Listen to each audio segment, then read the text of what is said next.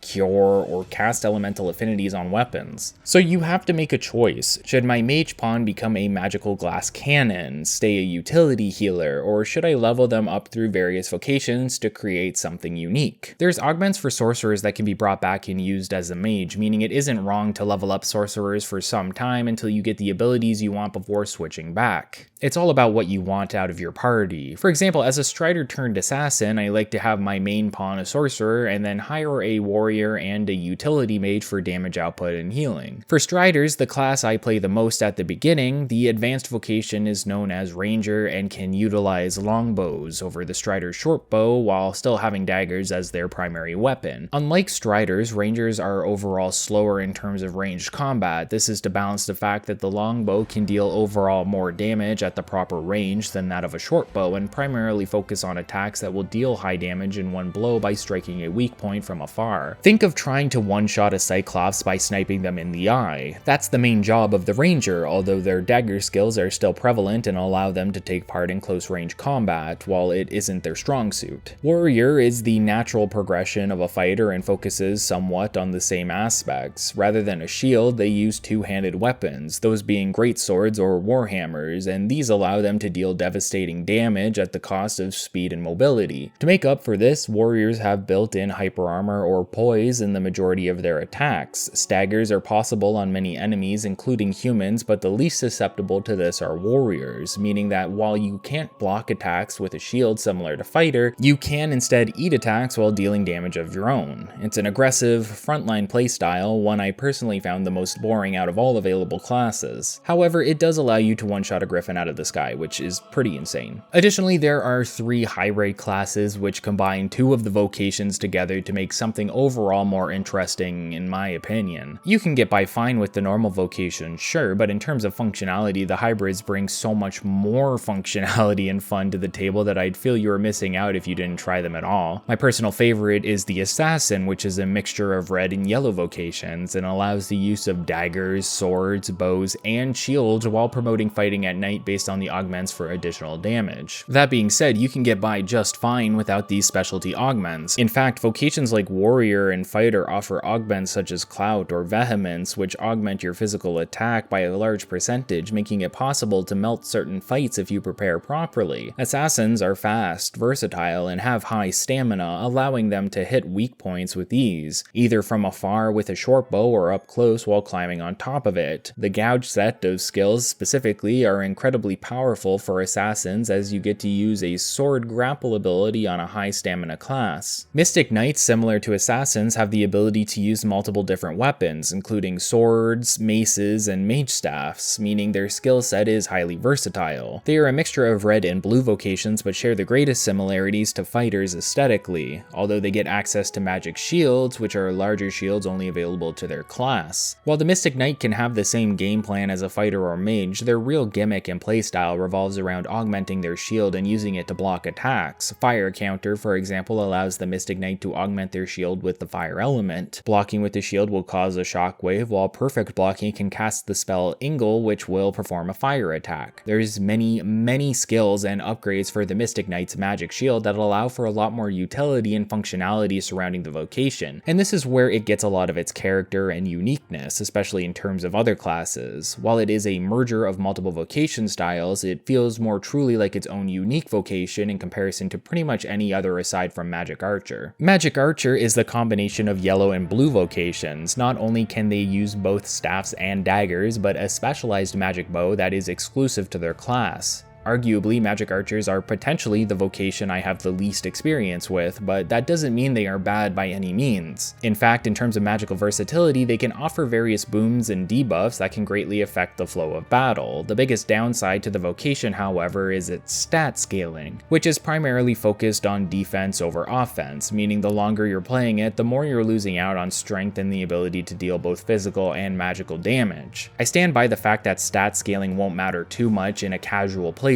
maybe until the awakened form of the final boss in the DLC, and even then good equipment can make up for it, but the stat scaling for Magic Archer is truly abysmal. especially for what its archetype entails. Take a look back at Mystic Knight. You need good strength, magic, and defensive abilities to play it optimally, so it scales around balanced stat gains. Magic Archer, on the other hand, looks to scale defensive abilities, despite the fact that it has some incredibly powerful skills that are used at range. While Dragon's Dogma doesn't have many towns to explore, it does make the most out of its hub city in terms of detail and density. Gran Soren is the capital of Gransys. It's a walled-off complex that acts as the center point, with pawns even pointing out all roads lead to Gran Soren. The majority of Gransys' population then seems to live here, meaning there would need to be a large amount of housing in order to fit everyone, and this ends up being the case. Tall, dense buildings that lead to winding roads and countless alleyways are the main design elements of Gran Soren, to the point that it's incredibly easy to get turned around and lost within the market district or urban quarter of the city. Similar to Cassardis, Gran Soren is, in a sense, fully explorable. While not every building has the ability to be entered, players can find ledges and ladders that allow them to scale the rooftops of the city, which ends up feeling like its own unique world above the streets below. You're rewarded for taking the time to do so as well. There's chests and items hidden around the rooftops. A sense of platforming is incentivized when you need to jump from one building to another, or onto a lower balcony so you can enter a merchant's house or find a chest that may contain a rare item, such as a Wakestone shard, which are fairly rare by this point in the game. Gran Soren is broken up into districts. You have the urban quarter, as mentioned previously, where the majority of citizens live and where the majority of trade takes place. You find the Union Inn here, where you can change vocations and sleep to access the game's servers and progress time. You can find a blacksmith and apothecary as well, which is where a majority of the players will purchase their equipment and items as they progress through the storyline. The apothecary less so potentially, as crafting is a huge aspect of the game's preparation-focused design. Within every town, every field, and every dungeon, you will find countless items, plants, and more to pick up on your travels. Many of these items will have numerous other items they can be combined with, and it's through experimentation that you can learn which items combine with others and into what. This is useful mostly for healing items, but you can make many other items that could benefit you in battle. As an example, there's plenty of status type arrows you can craft. Arrows that cause poison, sleep, torpor, or even just an explosive are all possible to add to your arsenal, either through crafting or purchasing at the apothecary. Be careful, however. The amount of items you carry will raise your overall weight, which is broken into tiers as I mentioned previously. The higher the tier, the slower you are overall, and the slower your stamina will regenerate. Madeline has her own shop within the nearby Venery that will open after a little more progression, and there's even an important shop within the same location known as the Black Cat, a shop that within the original release focused specifically on the forgery mechanic that is one of the game's highest points of design. The Black Cat sells rare goods you generally will have a hard time finding anywhere else. Additionally, quest items that are lost appear here later on, available for purchase. The original release of Dragon's Dogma had various DLC equipment offered through the online shop. Even Rift crystals could be purchased, which is one of the biggest scams overall due to their relative uselessness unless you really feel compelled to have a high-level pawn accompany you, or if you really need crystals for another mechanic later on Bitterblack Isle, a DLC location added in Dark Arisen. For the Dark Arisen release, most DLC armor sets that are costumes of prevalent characters within the game's setting will become available to you for free and automatically when you make it to the Union Inn, but special DLC weaponry has to be purchased for exorbitant prices through the Black Cat. A nice change for individuals that don't want to shell out extra money for DLC, but a bit of a slight against the individuals who had already purchased them. What truly makes the Black Cat special is the forgery mechanic I mentioned earlier. By offering virtually any item to Mountebank, the proprietor of the shop, you can have him duplicate a forgery of it for you to use later. For things like low tier upgrading materials, this is a way of duplicating the items needed to advance a weapon to its next tier of effectiveness, but for rare, quest-specific items, this leads into many more interesting opportunities that we will talk about shortly. On the topic of upgrades, every weapon in the game can be upgraded up to 3 times via materials. You generally have access to this function via the blacksmith and Gran Soren.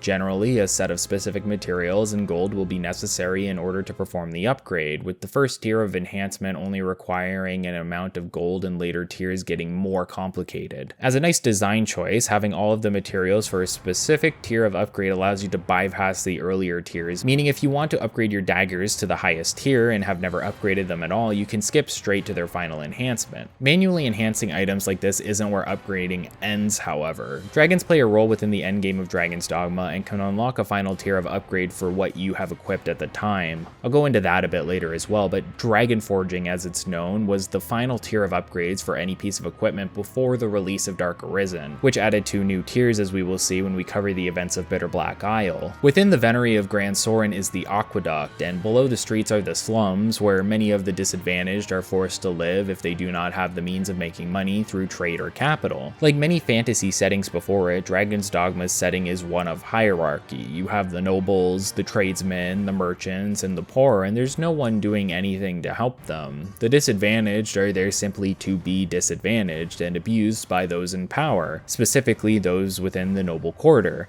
and specifically a man named Fornival, who we will meet once we reach said location. Where our travels are going to take us immediately, however, is the Craftsman's Quarter, a large open area with fields for farming and sparse housing for those that work within. You have the likes of blacksmiths, crafters, and farmers found within said area, but most importantly, you have the Pawn Guild, a location where many pawns flock to and the area you will be porting to when fast traveling. Like many open world games before it, Dragon's Dogma has a form of fast travel, but with a more convoluted design than you may expect. In order to fast travel, a player must have in their possession an item called a Fairy Stone. These are one-use items that allow the player to teleport to any port crystal currently on the map. Within the original game, the only permanent port crystal that was available was the one I mentioned in front of the Pawn Guild, but with the release of Dark Arisen, one was added to Cassardis as well. More interesting then is the concept of portable port crystals. Again, within the original release, I believe there was only one, and it could be found at the top of a location called Blue Moon Tower. A portable port crystal can be placed anywhere on the map of Gransys, effectively creating your own fast travel points. You even have the ability to pick them up if you want to change the location you can fast travel to. Dark Arisen was kind enough to add 4 additional port crystals to be found, meaning it is possible within your first run to have 5 fast travel points of your choosing on top of the ones found within Gran Soren and near Cassardis. An additional upgrade via Dark Arisen was the inclusion of an Eternal Fairy Stone that can be used infinitely. This leads to a large design shift within the game as a whole. While Dragon's Dogma's original release focused on very limited modes of travel and had fast travel cost you greatly in order to prepare for and achieve, Dark Arisen made the process much easier and more accessible for the player to use. There's a lot of discussion within games, especially open world, when it comes to fast travel. Some people lean on the side of not wanting it at all, while others would always have it as readily available as possible. The more middle ground approach is to simply make fast traveling mechanically interesting. And I think regardless of how much easier it is to obtain in Dark Arisen, the concept of fast traveling within the game is incredibly well designed, and even more so within Dark Arisen specifically. With the ability to hold on to more port crystals, the player can place certain crystals within certain points that will make hard to reach areas that you need to visit multiple times much easier to explore. The Witchwood is a prime example of this. Even if you placed a port crystal by the entrance of the Witchwood, it would still be a trek to get to the Witch's Hunt so that you can talk to Celine there. However, after reaching the hut, there is an exit that takes you to a ledge or cliffside directly outside of Cassardis. By placing a port crystal here, you will now always have immediate access to the Witch's Hut without having to take the original longer route to do so. This is even more useful within New Game Plus, as the port crystals carry over into subsequent playthroughs and ultimately allow you to place a maximum of 10 port crystals across Gransys. By the midpoint or end of your second playthrough, you can have spent the time and effort to set up a fast travel circuit that is perfect for you as the individual player, and this setup may not be the same as everyone else's. What you find useful to get to, someone else may find not so much, or they may have other useful locations you never thought of. This helps bolster the game's social aspect, as you and your friends can discuss together where best to place a crystal, while also using each other's pawns along your journey. Dragon's Dogma is incredibly strong within this regard. As the Arisen, you have a connection to the Pawns of the Rift, and therefore the Pawn Guild is a natural detour to make in order to learn more about your duties as the Arisen, although not much is actually explained to you within here. Instead, you are tasked with exploring the Everfall by the head of the guild, a pawn named Barnaby. Apparently, a light has been emitting within, and a presence has made itself known, and Barnaby would like to know more about it. The Everfall is an incredibly large, spiraling hole underneath Gran Soren, Arisen, it is in fact infinitely large, or rather a loop,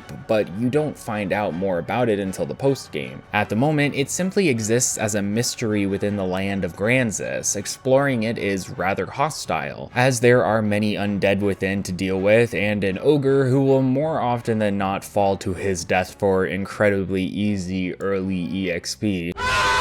Ogres are another interesting large monster. They aren't the largest of the bunch, but mechanically they have some nuance to them. Ogres will get excited and more aggressive within the presence of a female party member. Within Dark Arisen, elder ogres are introduced that are more excited to see men instead. This can mean proper party composition may require you to consider more than just weapons, vocations, and abilities. You may also need to consider the gender of a pawn you are bringing alongside you. At the bottom of the Everfall is the first portable port crystal you'll find, assuming you're playing the Dark Arisen version of the game. Interacting with the object known as the Flame Servant's Throne causes multiple tentacles to rise up and begin attacking your party, forcing the group to run away or otherwise suffer severe losses. At the time, you wouldn't know this, but the tentacles belong to a creature known as an Evil Eye, that can send itself or its tentacle through rifts in order to have them appear around the surrounding area. The Everfall is tied closely to post-game. With the appearance of the dragon, the containment within the Everfall appears to be weakening, and we are seeing foreshadowing of what is to come. Upon escaping, you report your findings to Barnaby, but nothing comes of it, and nothing will until the post-game. More importantly, you've been called to the Noble Quarter by the Duke in order to take part in the story progression quests known as the Worm Hunt quests. The Noble Quarter is actually fairly small in terms of the rest of Gran Soren. It houses 2 mansions and a chapel and leads directly into the Duke's domain. But we won't be heading there for some time. There's actually a chapel in Cassardis as well. In fact, there is a rather large religious presence within Gransys as a whole known as the Faith. You don't get much of a look into the Faith specifically. Dragon's Dogma's deep dive into thematics focuses solely on the Arisen and their struggle through finding purpose in humanity and the struggle and endless cycles of life. The Faith is just flavor for world building at this point, similar to that of the other lands surrounding Gransys. For example, the chapels within Gransys are subordinates of a grand cathedral found on the mainland, but where that is exactly or what the grand cathedral does is never made explicitly clear through casual gameplay. There's many other lands and kingdoms that are mentioned but never fully explored. The wife of the Duke, Eleanor, is from the land of Malor, that was ruled by God King Leonhart, the first in recorded history to have killed a dragon. Meanwhile, Mercedes is the daughter of the ruler of Hearthstone. Many of these locations are mentioned. The game and setting want us to know that Gransys is not the world of Dragon's Dogma, but only one piece of it. There's history and political influence that we do not get to see fully realized throughout the game, and that's because it's not important outside of setting scale. Dragon's Dogma wants us to know that we are not alone in the world as solely Gransys, but there is no point in exploring that further within this first entry, as this storyline is to instead focus on the concept of the Arisen versus the dragon and what this battle means and says about humanity and life as a whole. Sir Maximilian stands near the gates to the Duke and will be the one offering us up to 4 quests that we can choose to take in any order. You can complete all of these quests if you wish, and it is encouraged, but you only really need to complete 2 before being able to advance with the main storyline. We'll be going over these quests and what they entail shortly, but first there's a few side quests that are more important to discuss in this stage as they showcase key mechanics and aspects that lend themselves to helping Dragon's Dogma feel so unique and wonderful. One of the most important quests within this stage of the game is called a Troublesome Tome. It's not necessarily important from a lore sense or even within its usefulness to the player outside of one optional scene during a specific quest. What makes it important is the ability to showcase the nuance of the game's forgery mechanics. Stefan is a citizen of Gran Soren, and he is looking for a tome by the name of Salamet's Grimoire. He asks you to retrieve it for him, and you can agree to do so for a reward. To find the tome, you have to do the typical asking around. Various individuals can give you an idea of where to find it, and you'll eventually be pointed towards the headquarters of a band of thieves known as the Iron Hammer Bandits, which is located in a fort near the Witchwood. While the majority of bandits on the way to the fort are hostile, once inside, the bandits will be cordial with you as long as you behave. You need to specifically talk to a bandit bandit named Maul to find out more about the tome, and he admits to having it but isn't willing to give it up unless you help him with something first. Here's what's so beautiful about Dragon's Dogma though, you don't need to do anything for Maul here. In fact, the tome is up a nearby broken down tower, and you simply need to scale it to retrieve the tome for Stefan. This doesn't lead to any consequences either. The bandits don't know you took the tome. As far as they are aware, it's still up there, and you can actually complete a quest for Maul that I won't be going into detail about. On the topic, there is another group of female-only bandits that you can interact with as well, as long as your party consists of only female or feminine-presenting characters. While they won't all be openly hostile to you, the leader will attack you on sight. I also won't be going into this quest specifically either, as the mechanics between the two of them do not highlight anything that won't be brought up through later, more important quests. With the tome in hand, you would think it's time to bring it to Stefan, but this is actually where forgeries come into play.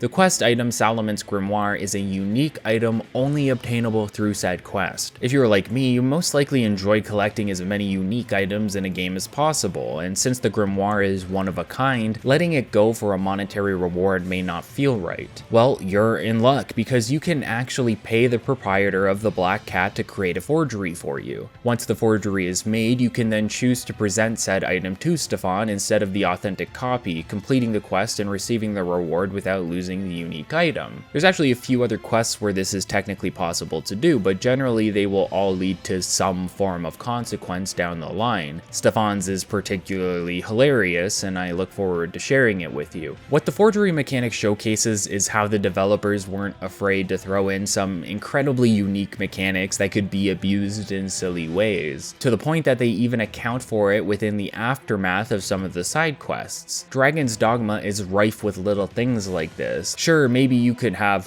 one quest in Skyrim as a hypothetical, where you steal a book and are then presented with the opportunity within the quest specifically to create a forgery, only for that mechanic to never appear again. Dragon's Dogma says that's not enough. Fun mechanics that lend to freedom within the game environment should be available at all times, and they should be mechanics that are actually useful multiple times depending on how you utilize them. I briefly mentioned Fornival, a wealthy noble who lives in the quarter of the same name. Of the two mansions that you can find there, Fornival owns one of them for himself and his daughter Simone, who we will get to know in an important side quest following Land of Opportunity, which we'll discuss now. Fornival has a job for us. He wants to sell some of his land for a profit, but it's currently occupied by a family of craftsmen who aren't particularly keen on leaving. Fornival would most likely find a way to force them out regardless of whether or not you help, but this is an opportunity to do a little bit of good or bad while earning coin in the process. The family in question consists of Jasper and Sarah, as well as their son Pip. Each needs to be convinced into letting their home go by the Arisen, and this is done in a unique way for each. For example, Jasper will not agree to move out unless you convince both his wife and son. Sarah will agree to it, but you need to wait one in-game day for her to make up her mind. Pip, meanwhile, will refuse on multiple occasions, and you must chase him down in order for him to finally agree. Pip will be especially disappointed, commenting on how he believed the Arisen was supposed to help people. Returning to Jasper with his family's blessing will get him to agree as well, but not before requesting 30,000 gold from you so that they have a means of finding a new place. This payment is necessary to complete the quest if you went down the path of the eviction, but you will earn a 40,000 gold reward, meaning a net profit of 10,000 gold plus experience and Rift Crystal rewards for completing it. Additionally, Fornival's affection will raise significantly, which helps in unlocking the next in his questline. This is not the only path you need to take necessarily. You can return to Fornival and complain about the process of the eviction, which will in turn have him suggest you simply buy the land for 80,000 gold, allowing the family to keep living there. This is potentially the good karma option in a game that doesn't have the system in place. This isn't New Vegas. Realistically, there isn't an in-depth criticism to be had here. Fornival exerts power through capital and property ownership over those less advantaged than him. You can either agree to help him and make some money in the process, or alternatively buy the land yourself for an 80,000 gold loss. Mechanically, it's always going to be more advantageous to evict Jasper and his family. On the other hand, from a role-playing perspective, this may not be something you want to force upon them. Even by giving them the funds to find somewhere new, you are still forcing the family to uproot themselves from what they consider to be their home. In my previous retrospective on New Vegas, choices like this would often have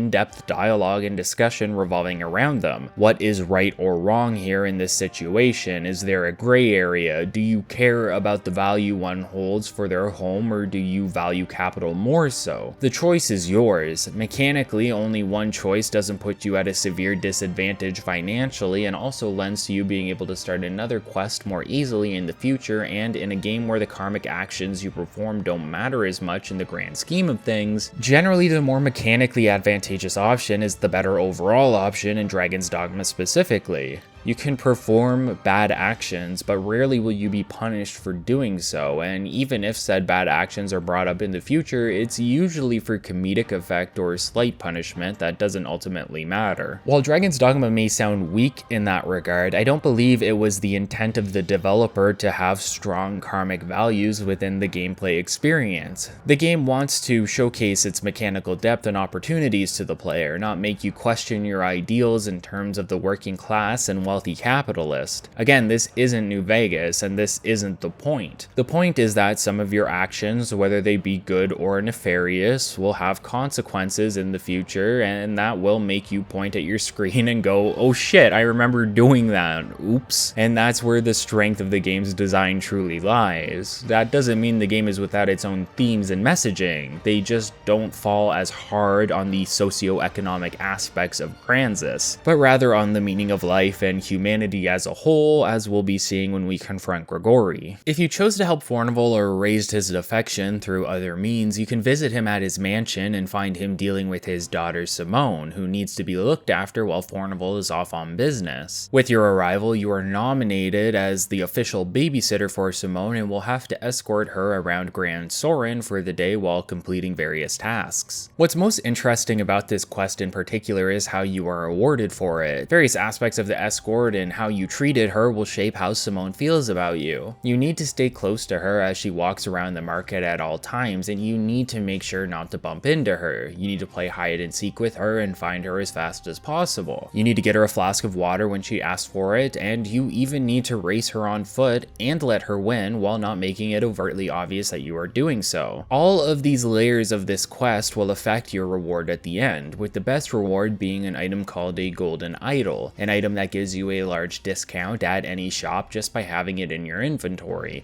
but really this is not its main functionality. The real point of the idol comes after the Worm Hunt quests, when a new set of side quests unlock, specifically from Caxton, the arms dealer in Gran Soren, and Madeline. Each will ask you to produce an idol for them, and in doing so they will increase their inventory of purchasable goods. There are gold, silver, and bronze idols, and providing the gold idol is what upgrades the shop's inventory the most. But there's only one gold idol to give. This means you need to make a decision, who gets the gold idol and who gets the silver one. Generally I choose Caxton so I can buy various weaponry from him when I need it in my initial playthrough. Their upgraded inventory carries over into New Game Plus, meaning you can then give Madeline the gold idol on the next playthrough so that they are both fully upgraded. Alternatively, you can simply forge 2 golden idols and offer them to each of the merchants to complete the quest for their base rewards, but you'll ultimately be missing out on their enhanced inventory in the process. There's a lot of options and ways around quests that involve forging items, a simple mechanic that extends the possibilities of what you can accomplish in a quest if you put your mind to it. West of Gran Soren is an ancient quarry, which can be used as a path through the mountains to get from one end of the map to another. In fact, a merchant wants to do just that, but has found it overcome with monsters and gates blocking access. You can agree to go through and open all of the gates and then deal with 3 ogres that live within. For such an early quest, it's actually fairly difficult to take on unless you've leveled appropriately through exploration. Ogres are particularly nasty and tanky monsters. They require a lot of effort to deal with, but it's not impossible early on. The benefits also outweigh the work put in, as completing this quest makes the quarry a hub area safe from monsters that individuals can now travel through. The merchant you helped even opens up a shop within, and this is actually where you could buy the Berserk collaboration armor before it was ultimately removed in future releases. Completing this quest offers more of a reward than just experiencing gold, as it creates a permanent shortcut for you that prevents you from having to go around a large mountain to get to some of the later areas in the game. Additionally, you can purchase work orders that will expand the size of the quarry over time and unlock areas full of treasure and ore for you to mine. In terms of licensing, the biggest loss wasn't the Berserk collaboration armor, but the removal of the game's original opening Into Free by a Japanese band called Bees. I can't play it for you here due to copyright, obviously, but there is an official release and music video I'll post in the description. There's a few more minor quests you can complete along the way that are worth a mention, but not express detail. Chasing Shadows has you tailing Sir Julian of Voldoa, who meets with Madeline late at night for reasons that are not clear at the time. Dying of Curiosity has you helping another Cassardis villager by the name of Valmiro, which will lead to another quest later on. And Reaper's Scorn is your introduction to Wakestones. Wakestones are items that will allow you to revive upon death. For each Wakestone you have in your inventory is a free revival if you wish to use it, and shards of Wakestones can be collected to automatically create a full Wakestone automatically. It takes 3 shards to make a full one, and you'll need to find some shards early on in order to help a craftsman whose son has died. Said craftsman asked for a Wakestone due to the legend of their revival properties, and you can legitimately revive his son by offering one. In fact, as Dragon's Dogma loves to do, you can go one step further and use this mechanic whenever you want. If an NPC dies, you can use a Wakestone on them to revive them, and this actually can come into play optionally during a later quest in order to get a reward you might not expect. Wakestones aren't fully explained or realized within the lore of the first game. You can infer some ideas around them once everything is completed, but for the most part they simply hold the magical property of reviving the dead. Most interestingly though, they are shaped like hearts and you need 20 of them to complete the post-game storyline. But we'll get into that more later and theorize what Wakestones actually mean within the universe of Dragon's Dogma. As I mentioned, the way to progress the storyline from here is to complete 2 of the 4 worm hunt quests presented to you by Sir Maximilian in the Noble Quarter. However, I recommend completing all of them, especially on your first playthrough, as they not only provide rewards and experience, but also lend themselves to the game's backstory and lore. The first and potentially most important quest is the Cypher, as it leads to our first encounter with the Dragon Forged at Hillfigure Knoll. An ancient slate has been found, and Sir Maximilian wants you to find out what it says in hopes it will help in the quest to defeat Grigori. Asking around town will have you eventually reaching the Black Cat, and the proprietor there informs you that it's not a slate of text, but more simply a cipher, but for what, he is unsure. From here you can find a courier named Morin running around who points you in the direction of Hillfigure Knoll, but what's nice is that as soon as you receive the quest, you can head directly there if you already know where you are going from previous knowledge or playthroughs. In many games, certain events are scripted to only happen if every stage of a questline is completed. Too many times have I seen a scenario where there is a mystery to solve or a location to find which you can reason out yourself, only for progression to be inaccessible simply because you haven't found the right steps that allow the game to tell you the solution. Dragon's Dogma is much more liberating in that regard. If you know your final destination is Hillfigure Knoll, the game will not waste your time and you can simply make your way over there as soon as you accept the quest in order to come face to face with an individual known as the Fool. The Fool is a pawn who resides at the knoll, and on the hill is a carved out depiction of an Arisen, most likely that of the Dragonforged, who makes himself known soon after your arrival. The Dragonforged is a previous Arisen, at least 1,000 years old, and the Fool is his pawn. Most interesting about the two is how the Fool and the Dragonforged look strikingly similar, and there's more to that you can learn through a later side quest. But if the Dragonforged is a previous Arisen, how is he over 1,000 years old? This is due to the ritual that creates the Arisen in the first place. As I mentioned, the dragon taking your heart essentially makes you immortal. An Arisen won't age as long as the dragon lives, meaning that Grigori has been around for a substantially long period of time. At least 3 cycles worth of Arisens, including yourself. Why is that? Is it not true that Duke Edmund of Gran Soren also killed a dragon as an Arisen? If that was the case, shouldn't the Dragonforged have disappeared by now due to old age? Well, it's actually very simple. The cycle of the Arisen continues even if the dragon is not defeated. There's many ways that the Arisen can face the dragon and ultimately come out alive without killing the dragon in the process. With the death of the dragon, an Arisen retrieves their heart and once again becomes mortal, but through a sequence of events we'll discuss near the end of the storyline, a new dragon must be formed in order to continue said cycle. Grigori is not the first dragon within all of the cycles of the Arisen, but he has been around for at least 3 of them. He came into contact with the Dragonforged, with Duke Edmund, and now you, meaning that within Grigori are at least 3 hearts of Arisen, and should Grigori die, this will in turn affect said Arisen based on how old they are supposed to be. The Dragonforge would cease to exist, and Edmund would suffer a similar fate of aging to around 80 years old. Now, how the Dragonforge dealt with the dragon is up for speculation. It's important to note now for later reference that the Arisen that faces the dragon gets two choices. They can either fight the dragon and try to slay it in combat, or they can make a deal with the dragon, which I will go into later detail on when we examine Duke Edmund a bit further. It's up for speculation as to what happened with the Dragonforge specifically. Some believe that he fought the dragon barehanded, which led to his arms looking charred and partially destroyed. Others believe he may have made a deal with the dragon in order to continue living and now helps future Arisen in their efforts to fight the dragon of their cycle. It's not known or confirmed which is true exactly. It's up in the air. The point of the Dragonforge isn't to give an explanation at face value, but to leave you guessing based on the information you receive later on in the storyline. However, the Dragonforged will disappear in the post-game after the defeat of Grigori. This could be for a few reasons, but the most logical seems to be the fact that his heart was within Grigori. He was thousands of years old, and with the death of Grigori, he simply turned to dust. The Dragonforged explains that the Cypher simply existed to bring Arisens to him. It's the same reason there's a large drawing of a warrior on the hill. He wants the Arisen to find him so that he can help them along their quest, mostly through guidance and explanations rather than action, and you will be returning here later on if completing a specific side quest. With the introduction of the Dragonforge concluded, it also marks the end of the quest, and you can return to Sir Maximilian for a reward and to pick up the next in the Worm Hunt. Seeking Salvation is the second of the 4 Worm Hunt quests that I believe to be a must if you want to get the most out of the game's world building. There's rumors of a cult going around worshipping the dragon and the destruction it brings alongside it. Sir Maximilian wants you to look into their activities, and there's one individual who can truly help you with this endeavor, that being Mason of the Slums. Mason is somewhat of a spy whose main motivations seem to be dealing with salvation specifically. When you talk to him, he gives you a badge that acts as a symbol to other members in the cult, informing them that you too are a member. After talking to a few citizens that make themselves known as members, you learn of a meeting with the cult that is taking place in some nearby catacombs. As you make your way through the catacombs, you'll notice a locked section of them that is inaccessible at this time. In fact, there are 2 entrances to this locked section, and how you enter is dependent on a choice made in a later main quest that also focuses on salvation. Exploring the catacombs eventually brings you to a gathering held by Elysian, the leader of the cult. It's impossible to hide and eavesdrop here, as the Elysian will know you are present no matter what, and summon a large mob of zombies to sacrifice the rest of the cultists to in a particularly gruesome cutscene that follows. He then makes his escape with the Knight's champion behind him. If said champion looks familiar, that's because it is Sir Julian of the Duke's Knights, who we tailed earlier in the Chasing Shadows questline. After defeating all of the undead, Mason makes himself known and frees you from the trap, while also presenting a cultist he managed to catch before he could escape. Mason gives you a choice here. You can either kill the cultist or spare him, and Mason walks off after offering said option to you. There's no real morality presented within the choice. Whether you think the cultist deserves death or not will not have an impact on the overall story or the perception of the Arisen, outside of how Mason specifically perceives you. By killing the cultist, Mason will reappear and applaud your efforts, believing you are someone he can trust and raising his affinity toward you. If you spare the cultist, Mason will appear to kill him anyway and also break ties with you. If you're particularly set on being as good as possible, it's a bit of a lose-lose. No matter your efforts, the cultist is going to die. It really depends on if you care about getting the affinity from Mason and also care about potentially losing some optional side content later on by disappointing him. There's technically a third option. You can kill the cultist to please Mason and then use a wake stone on the corpse in order to resurrect him. This mechanically does not affect the game overall. You'll still get the same result as simply killing him, but from a role-playing aspect, it does allow you to get the most out of the situation without murdering an unarmed man. The other Worm Hunt quests, in my opinion, are less interesting overall in comparison to the 2 I've already mentioned, but they are still worthwhile. One takes you to the Water God altar near Cassardis and acts mostly as a dungeon crawl through the upper levels of the temple before draining the water in and searching the depth for multiple heavy tablets that need to be delivered to a researcher outside. The more mechanically engaging quest overall is a Fortress Besieged, where you need to help a set of soldiers take back a location known as the Shadow Fort. In order to do so, you need to sneak through a nearby tunnel into the fort onto a large battlefield full of goblins and a couple of Cyclops. You can either take them out first and then let the other soldiers in, or you can let them in early for backup in the ensuing fight. Most interesting about this quest is that you can fail it if the leader of the soldiers dies in battle. To be safest, it's best to deal with everything ahead of time and then let them in before working your way through the rest of the fort to take out the goblin leader. Even if the soldiers die and the quest fails, you can still return for a reward, but you'll lose access to the fort for future optional quests. In particular, there's a quest that gets you to slay a Cyclops in an underground arena found within the fort, and the reward for doing so is the silver idol I mentioned before that is necessary to upgrade one of the shops in Gran Soren. After completing at least 2 of the Worm Hunt quests and agreeing to meet with the Duke, you will be forced into Stage 3 of the game's storyline, which is relatively short in comparison to the others. This is due to there being one interaction that must be accessed during this initial visit, and that will lead into 2 future quests after the fact. As you enter the Duke's domain, you'll be met with the court jester Festi, who I can only describe as someone who is the perfect example of what you expect a jester to look like. Festi places a joke hat on top of your head to humiliate you as you enter into the Duke's court, but the joke is on them because this in turn allows you the opportunity to,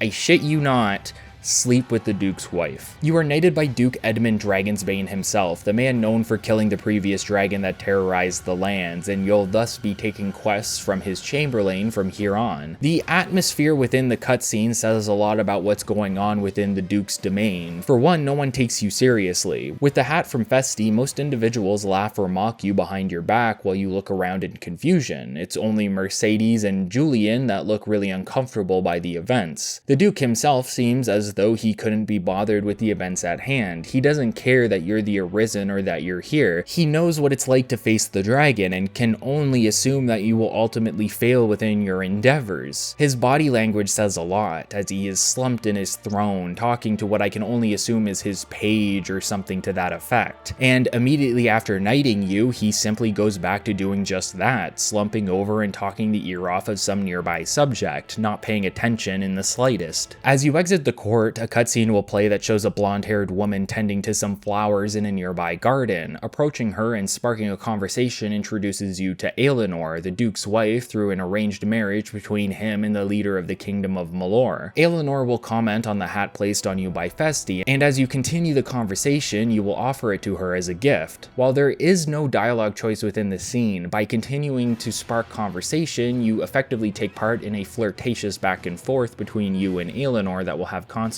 later on. Upon leaving the domain, you're officially within what the community considers Stage 4 of the storyline. Much like Stage 1, it's full of side quests, and overall the longest stage out of the rest due to the amount of mainline quests that must be completed to progress. I've already talked about some of the quests that are available by this point, specifically the Idol Worship and Supplier's Demand, wherein each of these you must present an idol in order to complete it and upgrade the respective merchant's inventory. Funnily enough, Supplier's Demand and Supply and Demand are both quests within this stage that are easy to mix up for obvious reasons. Within Cassardis, there is a boy who explains to you that his father is a gardener for the Duke and has gone missing. He asks you to look into it, and by asking around you hear about a worker that had been recently locked away in the Duke's dungeon. Said dungeon is found underneath the Duke's court and can be accessed freely at any time during the day. I wouldn't typically bring up a simple quest like this one after all we've discussed already. The main reason I do bring it up is twofold. First is the mechanic of skeleton keys. Within Dragon's Dogma, certain locked doors can be opened with an item known as a skeleton key, which disappears after use. There is one that respawns near the Noble Quarter after a certain amount of days, and others can be found elsewhere within Gransys or Bitterblack Isle. By this point in the game, it's probably best to have around 3 or 4 in your inventory for things to come, as they can be used to unlock the prison doors, something you'll be doing a fair bit within this stage of the game. For example, we can find the boy's father locked up in the dungeon and use a skeleton key to open his cell and speak to him. The man explains that he overheard some conspirators talking and they ultimately had him locked up for it. Now he is free and needs to be escorted out. However, you can't simply have him walk through the front door, so you must instead unlock the cell across from him, which has a secret tunnel leading into the slums. This is the second major reason I bring up this quest. Similar to how Dragon's Dogma made obvious references to Berserk, this dungeon seems to be in turn a reference to the opening sequence of Oblivion. I've seen you. Where the main character is locked within a cell that has a secret passage leading to a tunnel and out through the sewers. It's the same here. You use a skeleton key to release the gardener and then another skeleton key to access the nearby cell that can lead to your escape. Once outside, the boy will be reunited with his father and they will make their way back to Cassardis from Gran Soren. This is far from your last time visiting the dungeons, however, and the next visit will be almost immediate. This is due to the quest Arousing Suspicion, where Aelenor's handmaiden Mirabelle will approach you and explain that Aelenor wishes to meet with you alone at night in her bedchambers.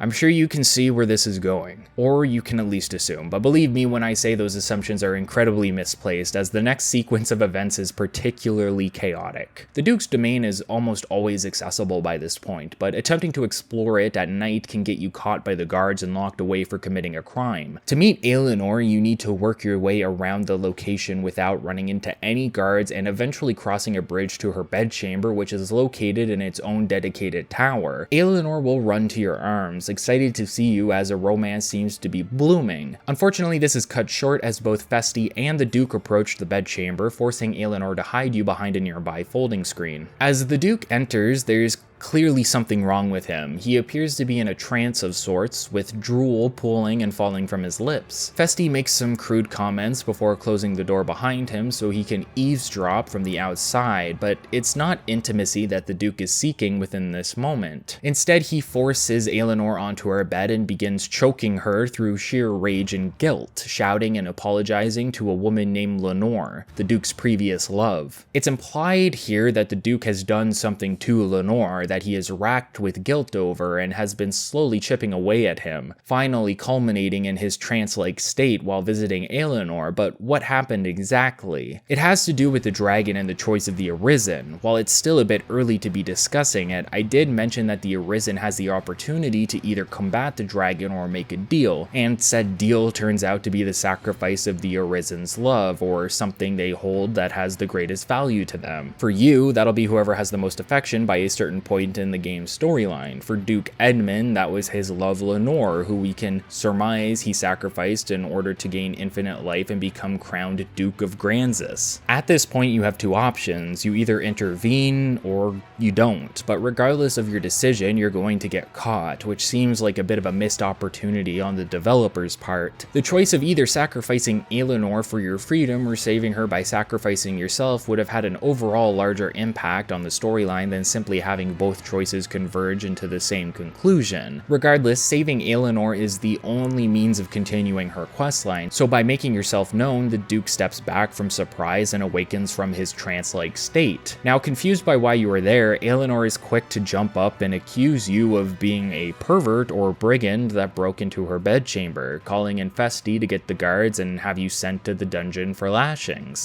Festi! Festi, I know you're there! The lady is mistaken. I would never violate his grace's privacy while he violates my lady's privacy.